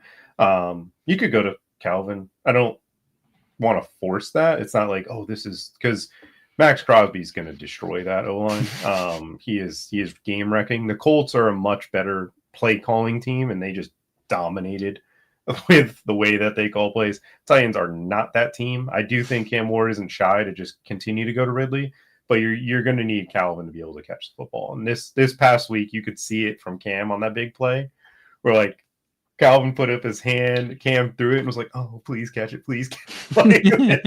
And Calvin is able to come down with it. But those Elik and Calvin would be the only two I'd consider. Elik's still fine. Makes sense to me, and the perfect timing on Donnie's question from San Francisco. We talked a little bit about Ibuka, but somebody also asked earlier, I apologize, about Chris Godwin coming back. This will be game 3, of course, for Chris Godwin. I believe I saw the stat because I don't have it in front of me, but he played like something around 35% in the slot in his first game back, which is probably partially why he had 10 targets and like 4 catches and wasn't very efficient in the first game. And then not that he was good this past week, Chris Godwin about the same level of fantasy points, but he did move into the slot and played something like 55% of his snaps in the slot in week 5. So anything, we currently at RotoGrinders have Pearsall and Juwan and stuff in the projections. It doesn't look to me like they're going to play. So what do you think about this game from a receiver perspective? So with Tampa Bay in particular, I can't get to Godwin at his price. Godwin's not cheap enough and doesn't look healthy enough to where like this isn't last year Godwin. It's just not the same player. Athletes sometimes take quite a bit of time to recover from these types of injuries, and it's cool that he's playing. Like that's remarkable, but it doesn't mean he's the same player. He's probably 60-70% the player he used to be. I was going to say like 70, yeah. And Egbuka is just incredible. Like Baker, it doesn't matter. Like everybody knows Egbuka's the number 1 now, and the Eagles, he found big plays against them. He found big plays against the Seahawks. Like. It's just like Godwin might get you 15 if he scores. And is that going to win you a GPP? Probably not. I totally agree. I had to double check on this while we're 49ers are interesting because I don't think Kendrick Bourne's in a good spot. The Zion McCollum is out, so I think the perimeter is kind of going to be the area where the Buccaneers are a little bit worse. So it kind of makes it like who can beat them on the perimeter. It's really dependent on where these injuries go. But Demarcus Robinson is the one that stands out to me. He was very, very good on the perimeter last week. God, I have some second quarter teams on Underdog that have Demarcus Robinson on them, which tells you how bleak that format was. But show 10 minutes ago, Juwan Jennings will be limited today. Pearsall will not practice. Kittle obviously still out. Purdy is still out as well. So track Juwan the rest of the way, but he did not practice yesterday. So he's probably, I would almost guarantee Juwan is listed questionable, and we will have to wait until Sunday to find out, which unfortunately is a problem because this is a late start game. And there are not a ton of afternoon games, just 3, right? Yeah. So that would be a little bit of a tricky deal to figure out what to do with these wide receivers. So maybe that would be something where if you're playing Juwan or Demarcus Robinson or Bourne or whatever, maybe that is something you're doing with you talked about T, right? Or you're stacking Packers stuff, giving yourself some more flexibility in the afternoon if you're interested in any of the 49ers guys, right? Or just play a Buka. I think you can probably just play a Mecca Buka, and I think you'll be just fine. Any other wide receivers that we didn't get to that we want to shout before we do some tight ends? Brian Robinson, I think, can win over the top. He kind of showed that last week. I don't like Travis Hunter because I think he's going to play more corner this week for the Jaguars' perspective. And Parker Washington probably plays more. It's just one of those things where I think Travis Hunter plays corner more this week, which is interesting. Just because Tyson Campbell played every snap last week or this past week. It wasn't like he got benched. It was just like, yeah, we're moving on. We don't want this salary. Like, this is not a guy we want to pay top market dollar for. So interesting that I think Travis plays more corner. So, but other than that, no, there's not much. I mean, Tet is good. Yeah. Jalen Coker might be back this week. I'm glad you mentioned that. Do you think he's gonna come back? From what I've seen, there's a chance, but it's like, what are we rushing for kind of thing? Where it's like, do we really? If he comes back, like Jimmy Horn, I think earned a spot on this team. I don't know if he's going to play a lot. I don't know if he comes back and automatically plays a ton. Bryce Tremaine comes out, and then Jimmy Horn, I think, should stay. Jimmy Horn looked good for the offense. Like, he added speed. We went to him on a 4th and 5 with a game on the line, which is crazy. That was one of his only catches. I love it. Agree with you, Dwayne. Leave. Right, that's what I was saying. Not even just leave salary, but leave some spots to move some stuff around in the afternoon if you do want to attack. Because I do like that game. I do like. Jordan mentioned the Shanahan just destroying Todd Bowles. I would like to get in on the points that occur when he does destroy Todd Bowles. So if you're playing Christian McCaffrey or something, you can have a little bit of extra flexibility. Let's talk some tight ends. Oh, thank you, BJ. Week 5 in there, a little typo. But maybe we're talking about week 5 strategy. I think I could tell you who to play in week 5. Rico Dowdle. Today. Yeah. I don't even know if I could put the winning lineup together just sitting here right now. Rico. Yeah. Dowdle. The guys that I didn't play is who you should have played. Jamar Chase, baby. Last week. Jamar Chase. That's true. I got to give Britt some nonsense. Oh, yeah. He I came hope out. Britt's on crunch time. Yeah. Yeah. Man out there is like, I'm not here for the Jamar Chase. I'm like, what, sir? Yeah. Excuse me? I agree with everything you guys are saying except that Jamar Chase stuff. The Bengal. Yeah, I agree. But hey, I think a lot of people didn't agree on the Bengal stuff. That was a great. No, it's okay. Great call. At tight end, my goodness. Look, I love Trey McBride. Love him. Absolutely love him. He's one of my favorite, honestly, like football players in the entire league. I don't know that I can play any Arizona Cardinal player at like extreme chalk. Obviously, this is dependent upon Kyler Murray's status. I'm not sure that it matters that much for Trey McBride, but the Cardinals there's just no juice, dude. Zero. No juice in the offense. And it's so hard for anyone to like have a smash week on this offense. It's like Michael Carter had a great game. What did he get? 18, right? Marv is catching touchdowns like most of these weeks, and you're like, congrats, 16 points, right? Trey McBride's getting 9 targets a game, and it's like, cool, 13 points. Because it's just it's a boring ass, juiceless NFL offense that I love Trey McBride. I just don't see how I'm going to play him this week. No, I'm not getting to him. There's clear options at the tight end position, in my opinion. Like Jake Ferguson is just a better player right now, like for fantasy, and then in a better spot against the Panthers, who are, I think, lead leaguers. Like, they're the worst team in the NFL at defending tight ends. We've given up 400 yards to tight ends this year, which is pretty funny because we don't give up yards to receivers. Tight ends just kill us. So Jake Ferguson's in a better spot. Tucker Kraft off the bye week is phenomenal to me as like, hey, how does Josh Jacobs not get there? This guy catches 2 red zone touchdowns, kills him. Darren Waller played 65% of the routes. Like he was out there running routes with the Dolphins. He's been the clear red zone guy. Unless you're throwing a fade to Devon Achane, you just got to throw the fade to Devon Achane. But he's been great back-to-back weeks. And yeah, no, Derwin James is out there. Darren Waller can win. Like he doesn't look like it's weird. It is weird that he looks like the old Darren Waller. I know he looks good. Yeah, and yeah, it's just Darren Waller, Hunter Henry, Kraft. Like I'm just getting anywhere else that's not Trey McBride. I know Trey McBride's 5,500, but like he's not the world beater he was last year. No. Like it doesn't. You're right. It does not matter. Their offense is just not very good. And he's gonna have some games. He's Trey McBride, right? They're gonna get into some shootouts, and maybe that does happen this week. The Colts are definitely gonna score because the Colts have a good offense.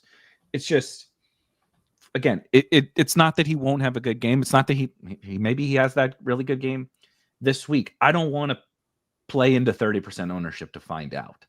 Is really my point. Is like I'll take them when they come. I just don't want to be playing along with 30% of the field. I like this question from Donnie.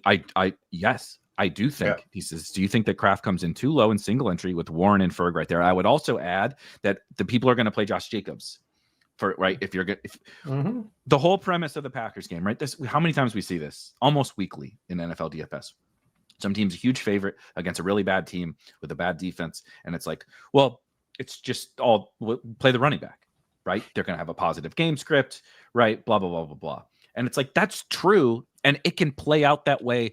And it still be a Jordan Love / Tucker Kraft game. Like it's just who scores the touchdowns, right? It's really all who scores the touchdowns. And don't you think Tucker Kraft can score some touchdowns? He has one of the highest ceilings amongst all the tight ends in the NFL right now. And so, yeah, I think with those other tight ends there and with how people are definitely going to approach the Packers this week, Kraft is a phenomenal tournament play. Yeah, no, the Kraft to me stands out so much this week. Like just off the bye, like he wasn't like he got hurt. He was actually hurt in that Commanders game and then just kind of played through it and then played through the next week against the Cowboys. And yeah, no, the Cowboys got killed on the perimeter, but like, yeah, no, I agree with that. Jordan Love can easily throw 4 touchdowns in this week. Like that could be the 4 touchdown guy. Like the Cincinnati defense just isn't very good. You could beat them whatever way you want. And I think the Packers want Jordan Love to continue to be successful. Like run game probably matters too there, but yeah, it's Kraft and everything. It's just, I'm surprised that, I mean, I guess Trey McBride's going to project that well. You'll get that ownership. Right. I will go anywhere else. David Montgomery threw a touchdown against this team. I think Jordan Love can throw a couple. Dwayne says, if we like San Francisco, anything I've made worse plays than Jake Tunges. Notably this year, I've made worse plays, multiple at the tight end position. It's still hard for me to wrap my head around Jake Tunges, but against the Rams, that was a lot of targets. For Jake Tunges. And if we want some exposure to the 49ers offense, like I said, I think that there's worse ways to do it. No George Kittle, and we'll see what's up with Juwan. To me, it will matter a lot if Juwan Jennings plays. So the reason for it is with Tampa Bay's defense, with JSN on that team, you have to get to the deep middle of the field. If you don't bail to the deep middle, you don't cover JSN. JSN starts killing you.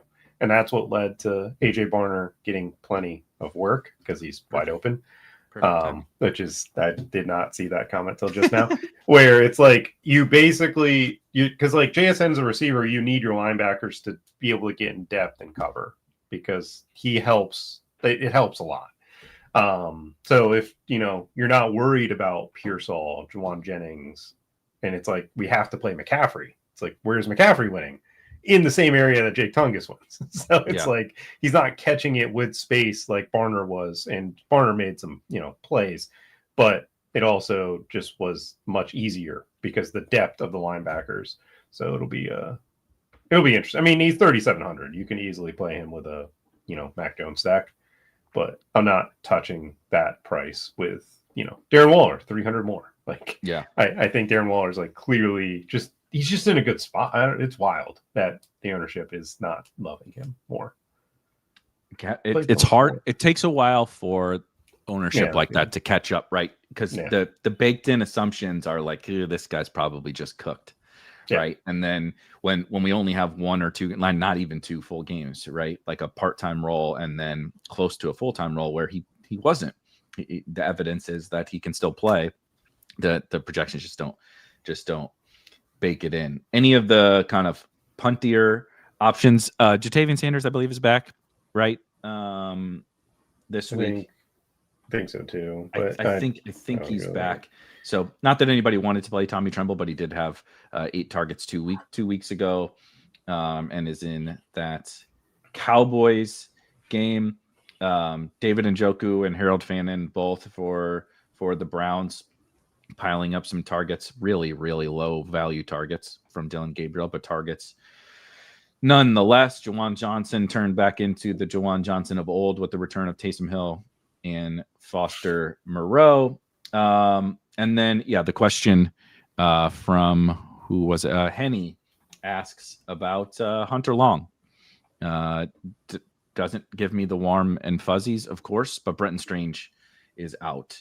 So I think we should get pretty close to a full-time role for Hunter Long. And look, he's a $2,500 starting tight end in the NFL on a reasonable enough Jaguars offense. Anybody else or any of those guys at tight end for you? Hunter Long definitely is a playmaker for, not playmaker, but a player to punt the position if you're going to punt it. I'll play Taysom Hill. I'll bite.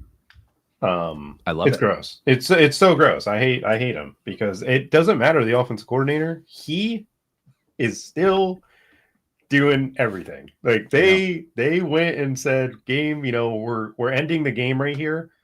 They threw him at quarterback. They put him back at quarterback in the last drive of the game. And I'm sitting there and I'm like, do they just like keep a secret playbook for him? No matter what year it is, no matter who's calling plays, and it's like, you have to call this. Like, someone in that front office has a sneaky playbook that is just full of Taysom Hill doing stuff. And he ran the ball. He had 6 carries. And I think he took the knee too. That's why he had negative rushing yards. Correct. But like the fact that he is their closer in a game. I'll bite. I'll bite on that anytime. In his first game back. He's their goddamn Mariano Rivera. Like, what the hell? I couldn't believe what I was seeing. I couldn't believe it. I hate it. He didn't even really run any routes, which is a problem. But if he runs, that's enough for me. and he throws a couple passes or something. Like, for 3,000. I mean, it's crazy. Like so here's the question is, let's say Taysom has this role that we saw last week, and then it expands a little, right? Week over week. How much more valuable is that role, or how is that role relative to like Hunter Long is a $2,500 full starting tight end, but like, he's just taking he's a worse version of the Brenton Strange role, which was like fine, right? Brenton Strange was a $3,400, $3,500 tight end. Mm-hmm. How much more valuable is Taysom's current role than like the Brenton Strange role, or is it? I mean, it is more valuable because when he gets on the field, he's getting the touch. Like he played like 15 to 18% of the snaps. But they lined him out at quarterback and gave him 6 carries. Yes, he took knees. They didn't have their starting quarterback go do that. He threw a pass. I don't think he had a target in the game, but he did run a route or two, and he blocked. And like, he's coming off a devastating knee injury, and it's just like, we're good. We're getting the ball. We'll do it. We don't care. Like, what? Like, if Taysom Hill, and also, why can't Spencer Rattler get benched? Why can't Taysom Hill be the guy that is in that bench game? Like, he has that opportunity always, because if they're, in a spot where they're leading by 14, which may be hard, but still, it's possible.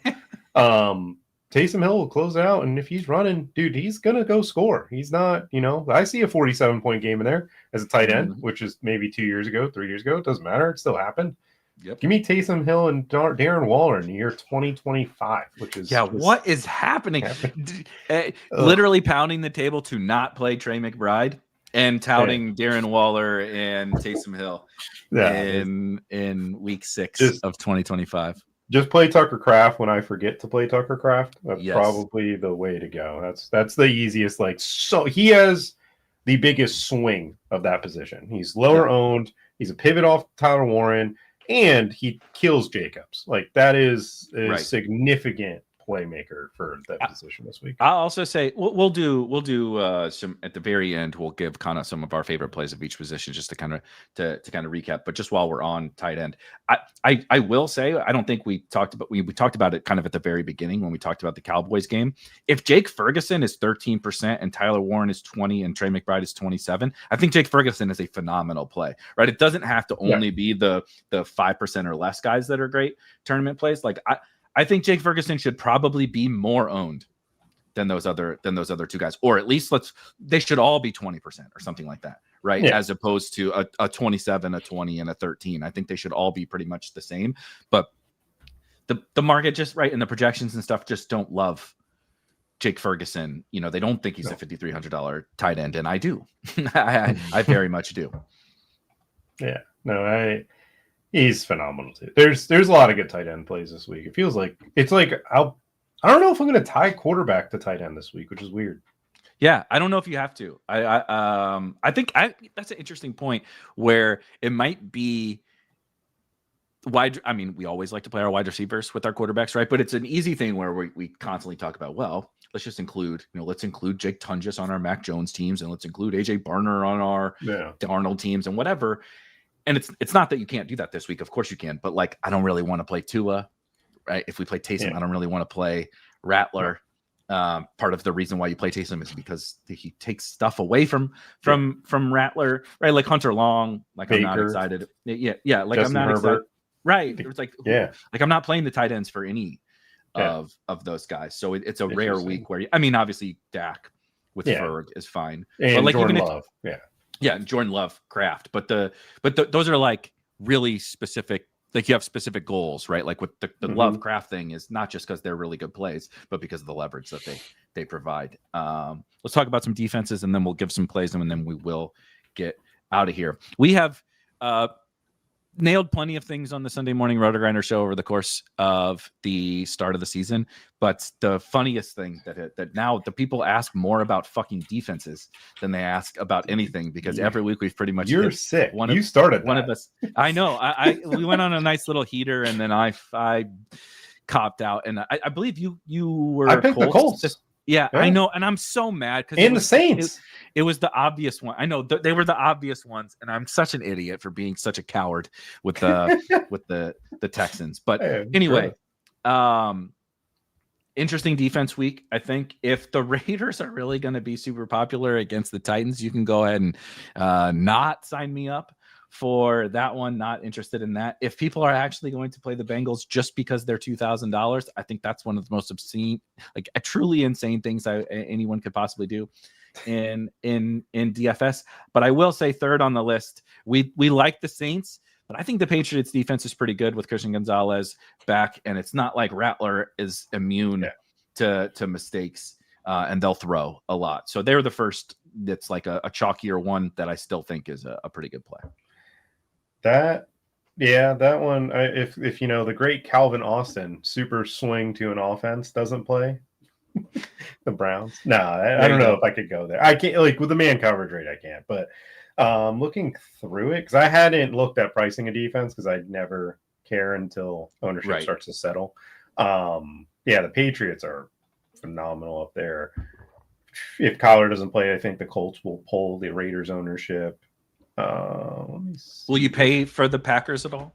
$3,700 without pass rush against with the way this slate is, with the way that this slate turns out to be, like with how we like a lot of cheaper quarterbacks, tight end, we like a lot of cheap tight ends, running backs we want to pay top dollar for. One of them is Josh Jacobs. So again, the way, a big chalk running back doesn't get there is the defense. Scores a touchdown here or there. The Rams against Baltimore is super fun because Cooper Rush is pretty bad. He's a statue back there. That's a good one. Looking through. Yeah, you can pay up to be pretty contrarian against like two of the worst offenses on the slate. Like the Rams have a good defense. It's not like amazing, but yeah, Rams 2% against Cooper Rush. You can sign me up for that one for sure. Yeah, no, that's the cheap defenses. I mean, the Titans. Like the Titans are the cheaper defense that probably stand out. Titans and Saints definitely stand out to me at the cheaper side. Well, Geno's gonna throw 2 picks. Apparently, is he gonna break the interception record? When did Geno turn into fucking Jameis? What is going on? Bad, man. It's new offense, no blocking, no blocking, and there's so much miscommunication on that team. It's disgusting. Like it's one of those mind-boggling. Like you can see Geno wants them to do a certain thing, and that's not being done, and he's just still throwing it, which is really bad. And Cole and Miller going down was absolutely awful for that team. The Raiders just offense line is so freaking trash. Just while we're talking about the Raiders, I know this is not defense, but would you play any Michael Mayer if Bowers misses again? No, I just don't really want their offense. Like if Michael Mayer beats me, I feel like the grossest I'll get at tight end is Hunter Long or Taysom Hill this week. I think that's sufficiently gross. If that's not gross enough, then no, Taysom Hill is gross. Like he could give me 0. He could get negative. I think he had negative rushing yards this week. Yeah, he could truly get negative. Yes. That's hard to do. But the Bengals at 2K is hilarious. I don't know if you remember. There was 1 week, I've only seen it once in my DFS career. They priced the defense under 2K. When was that? Falcons, Chiefs, the year the Chiefs were like 50 touchdowns and stuff. And and I played them. And the Falcons actually held it to a 1-score game because I was like, this is just the most, I have to be a part of the disrespectfulness of it. They scored like 14. I was sitting there like shocked. Rest of my lineup sucked, but it was fun to see the $1,900 Falcons defense get there. I don't know how the algorithm spit that out, but it's funny that the Bengals are 2K. That is phenomenal. You shouted out the Saints earlier. I just wanted to hit a couple more of these. The Saints as one, like if they've been getting more pressure than I thought that they would this year. They're bad on defense. Let's not get it twisted. But I'm also not sitting here after one good game proclaiming, against the Bills, proclaiming that the Patriots are like all of a sudden this awesome offense. We know their running back's going to fumble every week, so there's a 1 fumble opportunity, right, from Ramondre. And Drake May is far from a finished product. We talked about his issues with literally never rolling out to the left if a defense can take advantage of that. Seahawks are interesting for sure. Seahawks, yep. I like Seattle. Dude, Lawrence is just. I'm just done. I think I'm just done. Like he even had a good fantasy game this week, and it was like 2 bullshit rushing touchdowns, one of which he fell down. Right, I know he got stepped on, but still, he falls down. Looks like a chicken with his head cut off. Did you see Chris Jones on that play? By the way, didn't try. He didn't move. He didn't move. I would be done with that dude too, by the way, if I was on the Chiefs. He loves to call other people out, but goddamn, he doesn't walk the walk. Anyway, Lawrence, he threw for like 10 yards per attempt, but it was all because Travis Hunter came back and caught the one long one. He was terrible as a passer. His decision making is terrible. I don't know. I had hoped again, right? This is Lucy and Charlie Brown with the football, with Trevor Lawrence with me, but I had hoped that the coaching upgrade would be like, all right, we'll finally get him going. I didn't expect him to be like fucking all pro or something, but like, just let's start progressing towards something functional here. And I'm just out. So yeah, if the Seahawks are going to be unowned against him, I'm totally in for that. Yeah. The thing with, so like new offensive coordinators, I've learned throughout, my years studying the game football as best I can. week 5 is when things start to trend a certain direction as a team. Like you saw it like when Joe Brady really took over the play calling the Bills. It took about 5 weeks until it's like, this is our identity. This is what we're going to do. And he's stuck to that sense. It's rotation at receiver. It's James Cook running it and Josh Allen being Josh Allen. This past week against the Chiefs was the week where I felt like the offense was like, this is what they're going to be. Like, the Chiefs are a team that it's very interesting. They're going to try to run the ball as much as they possibly can. But the reality is deep shots to Travis Hunter is going to be a thing, a part of this offense. I think that's the way they need to use Travis Hunter, because I don't think functionally they make it work by just getting him it too quickly. Mm-hmm. I'm really interested to see if Brian Thomas can stay. Or stay right, because his wrist is not okay at all.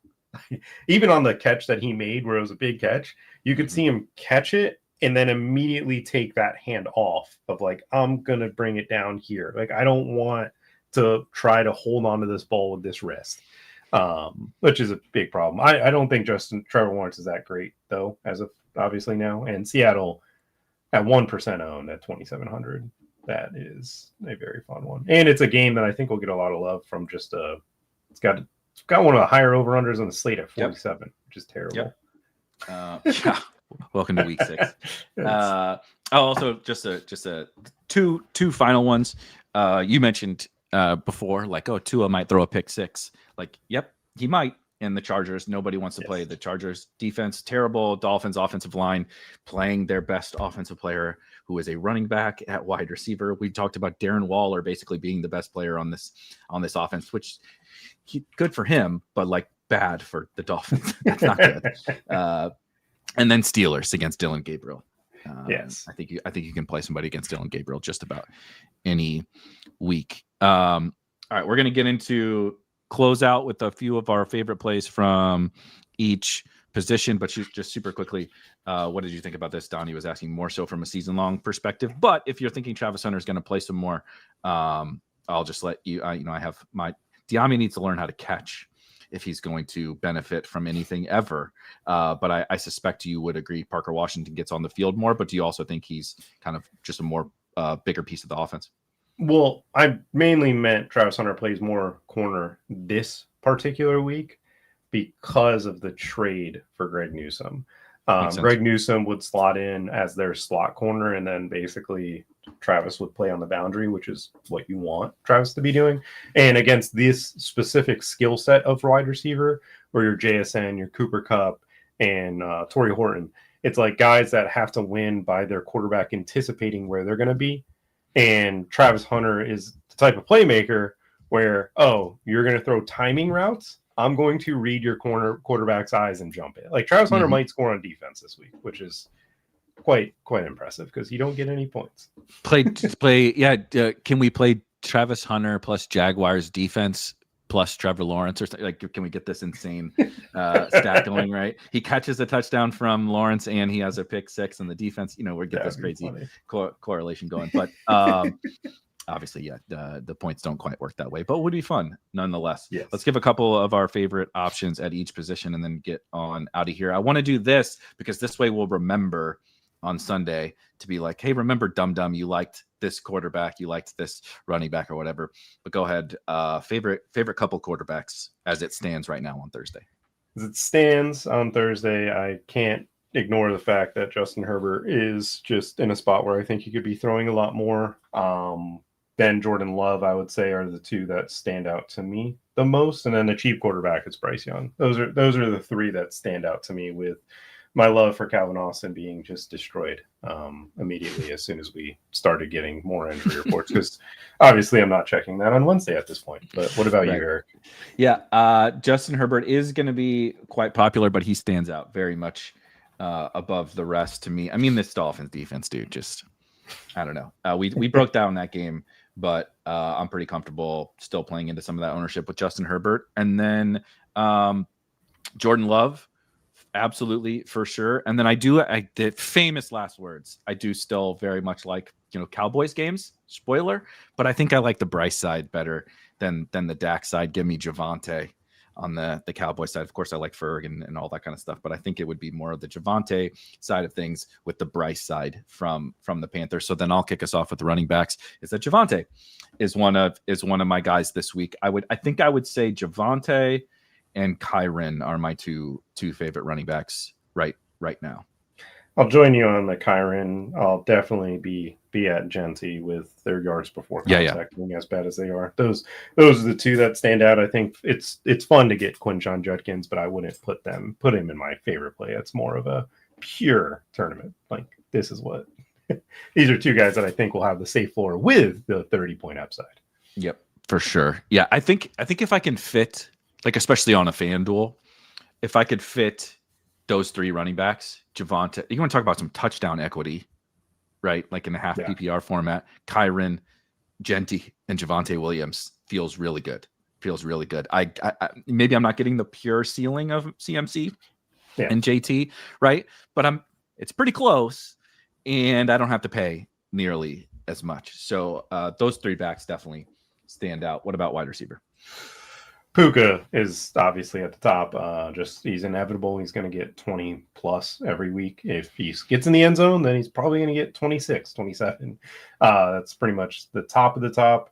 And then going through it to Diggs is the next one, I would say, is the bigger standout in that 5K range, just because Saints coverage wise, as much as I'll say like, oh, Drake May does this one thing, it's like it doesn't really matter because the person he's throwing it to when he does this one thing is Stephon Diggs, and it's very, very far down the field. He looks legitimate, like the Stephon Diggs of old, and someone that I will be buying into. What about you? Love that. I will go to your boy, Carolina Panther. If I like Bryce Young, we have to like Tataroa McMillan. He's going to score this week. Okay. He's, by the way, I imagine not a lot of people are watching Panthers games, and if you watch Red Zone, they don't show up in the Red Zone that very often, so you don't get to see him all that much. Watch some of that game to watch him, because he's the real fucking deal. Like, he's hamstrung by his situation, right? Like, people we love to do that. Like, oh, if he just got better quarterback play, it's like it's also not just quarterback play. He has no help. Please get Jalen Coker back, right? Like, he has no help, and he's out. He's balling. He looks better than I thought he would, honestly. And I was a huge fan. He looks even better than I thought. So better days are ahead. And generally, the Cowboys are one of those better days for a lot of opposing passing games. The Jets were so bad last week, and Garrett Wilson and Mason Taylor still got home. Right. And if Brees would stop fumbling, he would have got home too. Like, they're just giving out fantasy points. Yeah. And it's what the Cowboys do. So T-Mac for me. And then if we like Puka, I also like Baby Puka. I like JSN. I think that our perception of what he is, you outlined it right perfectly from a schematic sense of like last week and like how he was operating. I think just the overall growth of him and the Seahawks being willing to just, like I said, build the whole plane out of him. Right. It's like, Ken Walker, you're cool, but we're going to rotate you. And like Cooper Kupp, you're just this veteran. And like Torrey Horton, cool. Every once in a while, we'll throw you the ball. And everybody else eats when someone else is eating. It's kind of like the Puka thing, right? It's like, it's Devontae's going to eat when the defense is like, all right, enough of this Puka shit. Right. Yeah. Or like enough of Kyren getting 8 yards a carry. It's like, okay, now Devontae goes and eats. It's like, that's what happens with all the other Seahawks guys, because he is there. He is everything. About this offense. And I didn't quite foresee this. I expected like a hefty target share, but my gosh, he's been absolutely awesome. It's definitely better without Hunter Renfrow. Just had to get Hunter Renfrow out of there in Carolina. Agree with Henny. How about tight end? We just talked about that one, but just to reiterate. Yeah, Trey McBride and Jake Ferguson are the top two, and then I'm throwing in Darren Waller. Those are the three tight ends. I don't think I would go to the gross range, to be honest. I like Taysom Hill. I'm gonna say that it is fun to talk about Taysom Hill, but I don't build enough lineups to need Taysom Hill in my lineup, so I'll stick to those three. I am pretty similar, especially in the I don't build a million lineups, and I will very much be focusing in on two players as it stands right now, and that's Jake Ferguson and Tucker Kraft. The ceiling for those guys is so awesome, and frankly, the floor for Jake Ferguson I think is really high as well. So those guys standing out to me from a defense perspective. I don't know if I have It usually takes till like Sunday. I really like to see, to put a bow on all this, and we'll get out of here. From the defensive side of things, I actually think that we focus so much on the injury reports and everything for like running backs, right, and target shares and all this kind of stuff. I kind of think the defense is where it ends up mattering the most to see offensive line injuries, who's available for defenses. Like part of the Vikings thing a couple of weeks ago was not just the Bengals. Of course, that's a lot to do with it, right? Browning and a bad offensive line in Minnesota. That was a great spot. But the Vikings had like 3 starters coming back on defense from injury, right? And like that, none of that's baked into these these projections and these ownerships and stuff. So monitoring that is a really big deal, right? And like, so the same thing with the Ravens, right? If the Ravens get a bunch of defensive starters back, they still stink on defense, but it changes things, right? If we have guys playing. So monitor that news. I guess I would say if I can get the Packers, I would really like the Packers. And if I can get the Rams, I would really like the Rams. Those would be my 2 favorites.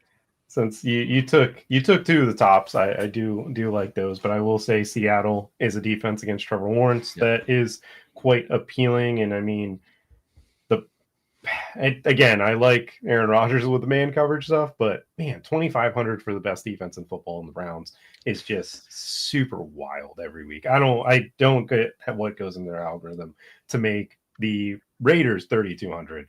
And I know that Cam Ward is playing, but like this should be flopped to me. Yes. Like, there's no reason for the Browns to ever be below 3K. Yeah. I don't care what the matchup is. Yeah. They're too good. Yeah. They've been incredible against some of the top offenses. They literally it was like it's like the Texans. It was like the Texans to me last week was a good matchup for the Texans. But you're just like, this defense is too good. Like they're gonna get like 6 at a minimum every single week because they're going to get a takeaway and they're going to get a few sacks. And like, that's what the Browns do. Like you said, this is not a great spot for them, but they're just way too good, like way too good to be this cheap, and they're not going to be popular. So agreed. That sounds pretty good to me. That'll do it for us here. Spike Week, you can check us out, both me and Jordan. And of course, you guys all know Neil Orfield from the Flannelverse, the 3 of us, Sunday mornings at 10 a.m.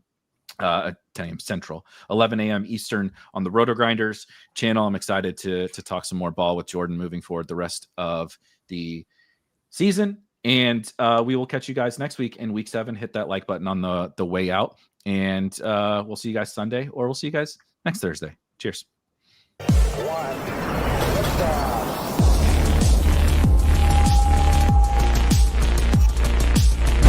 Woo! Those were some spicy takes. Want to stay up to date with all of the other spicy takes we're going to have over here at Spike Week? Why don't you press that subscribe button below?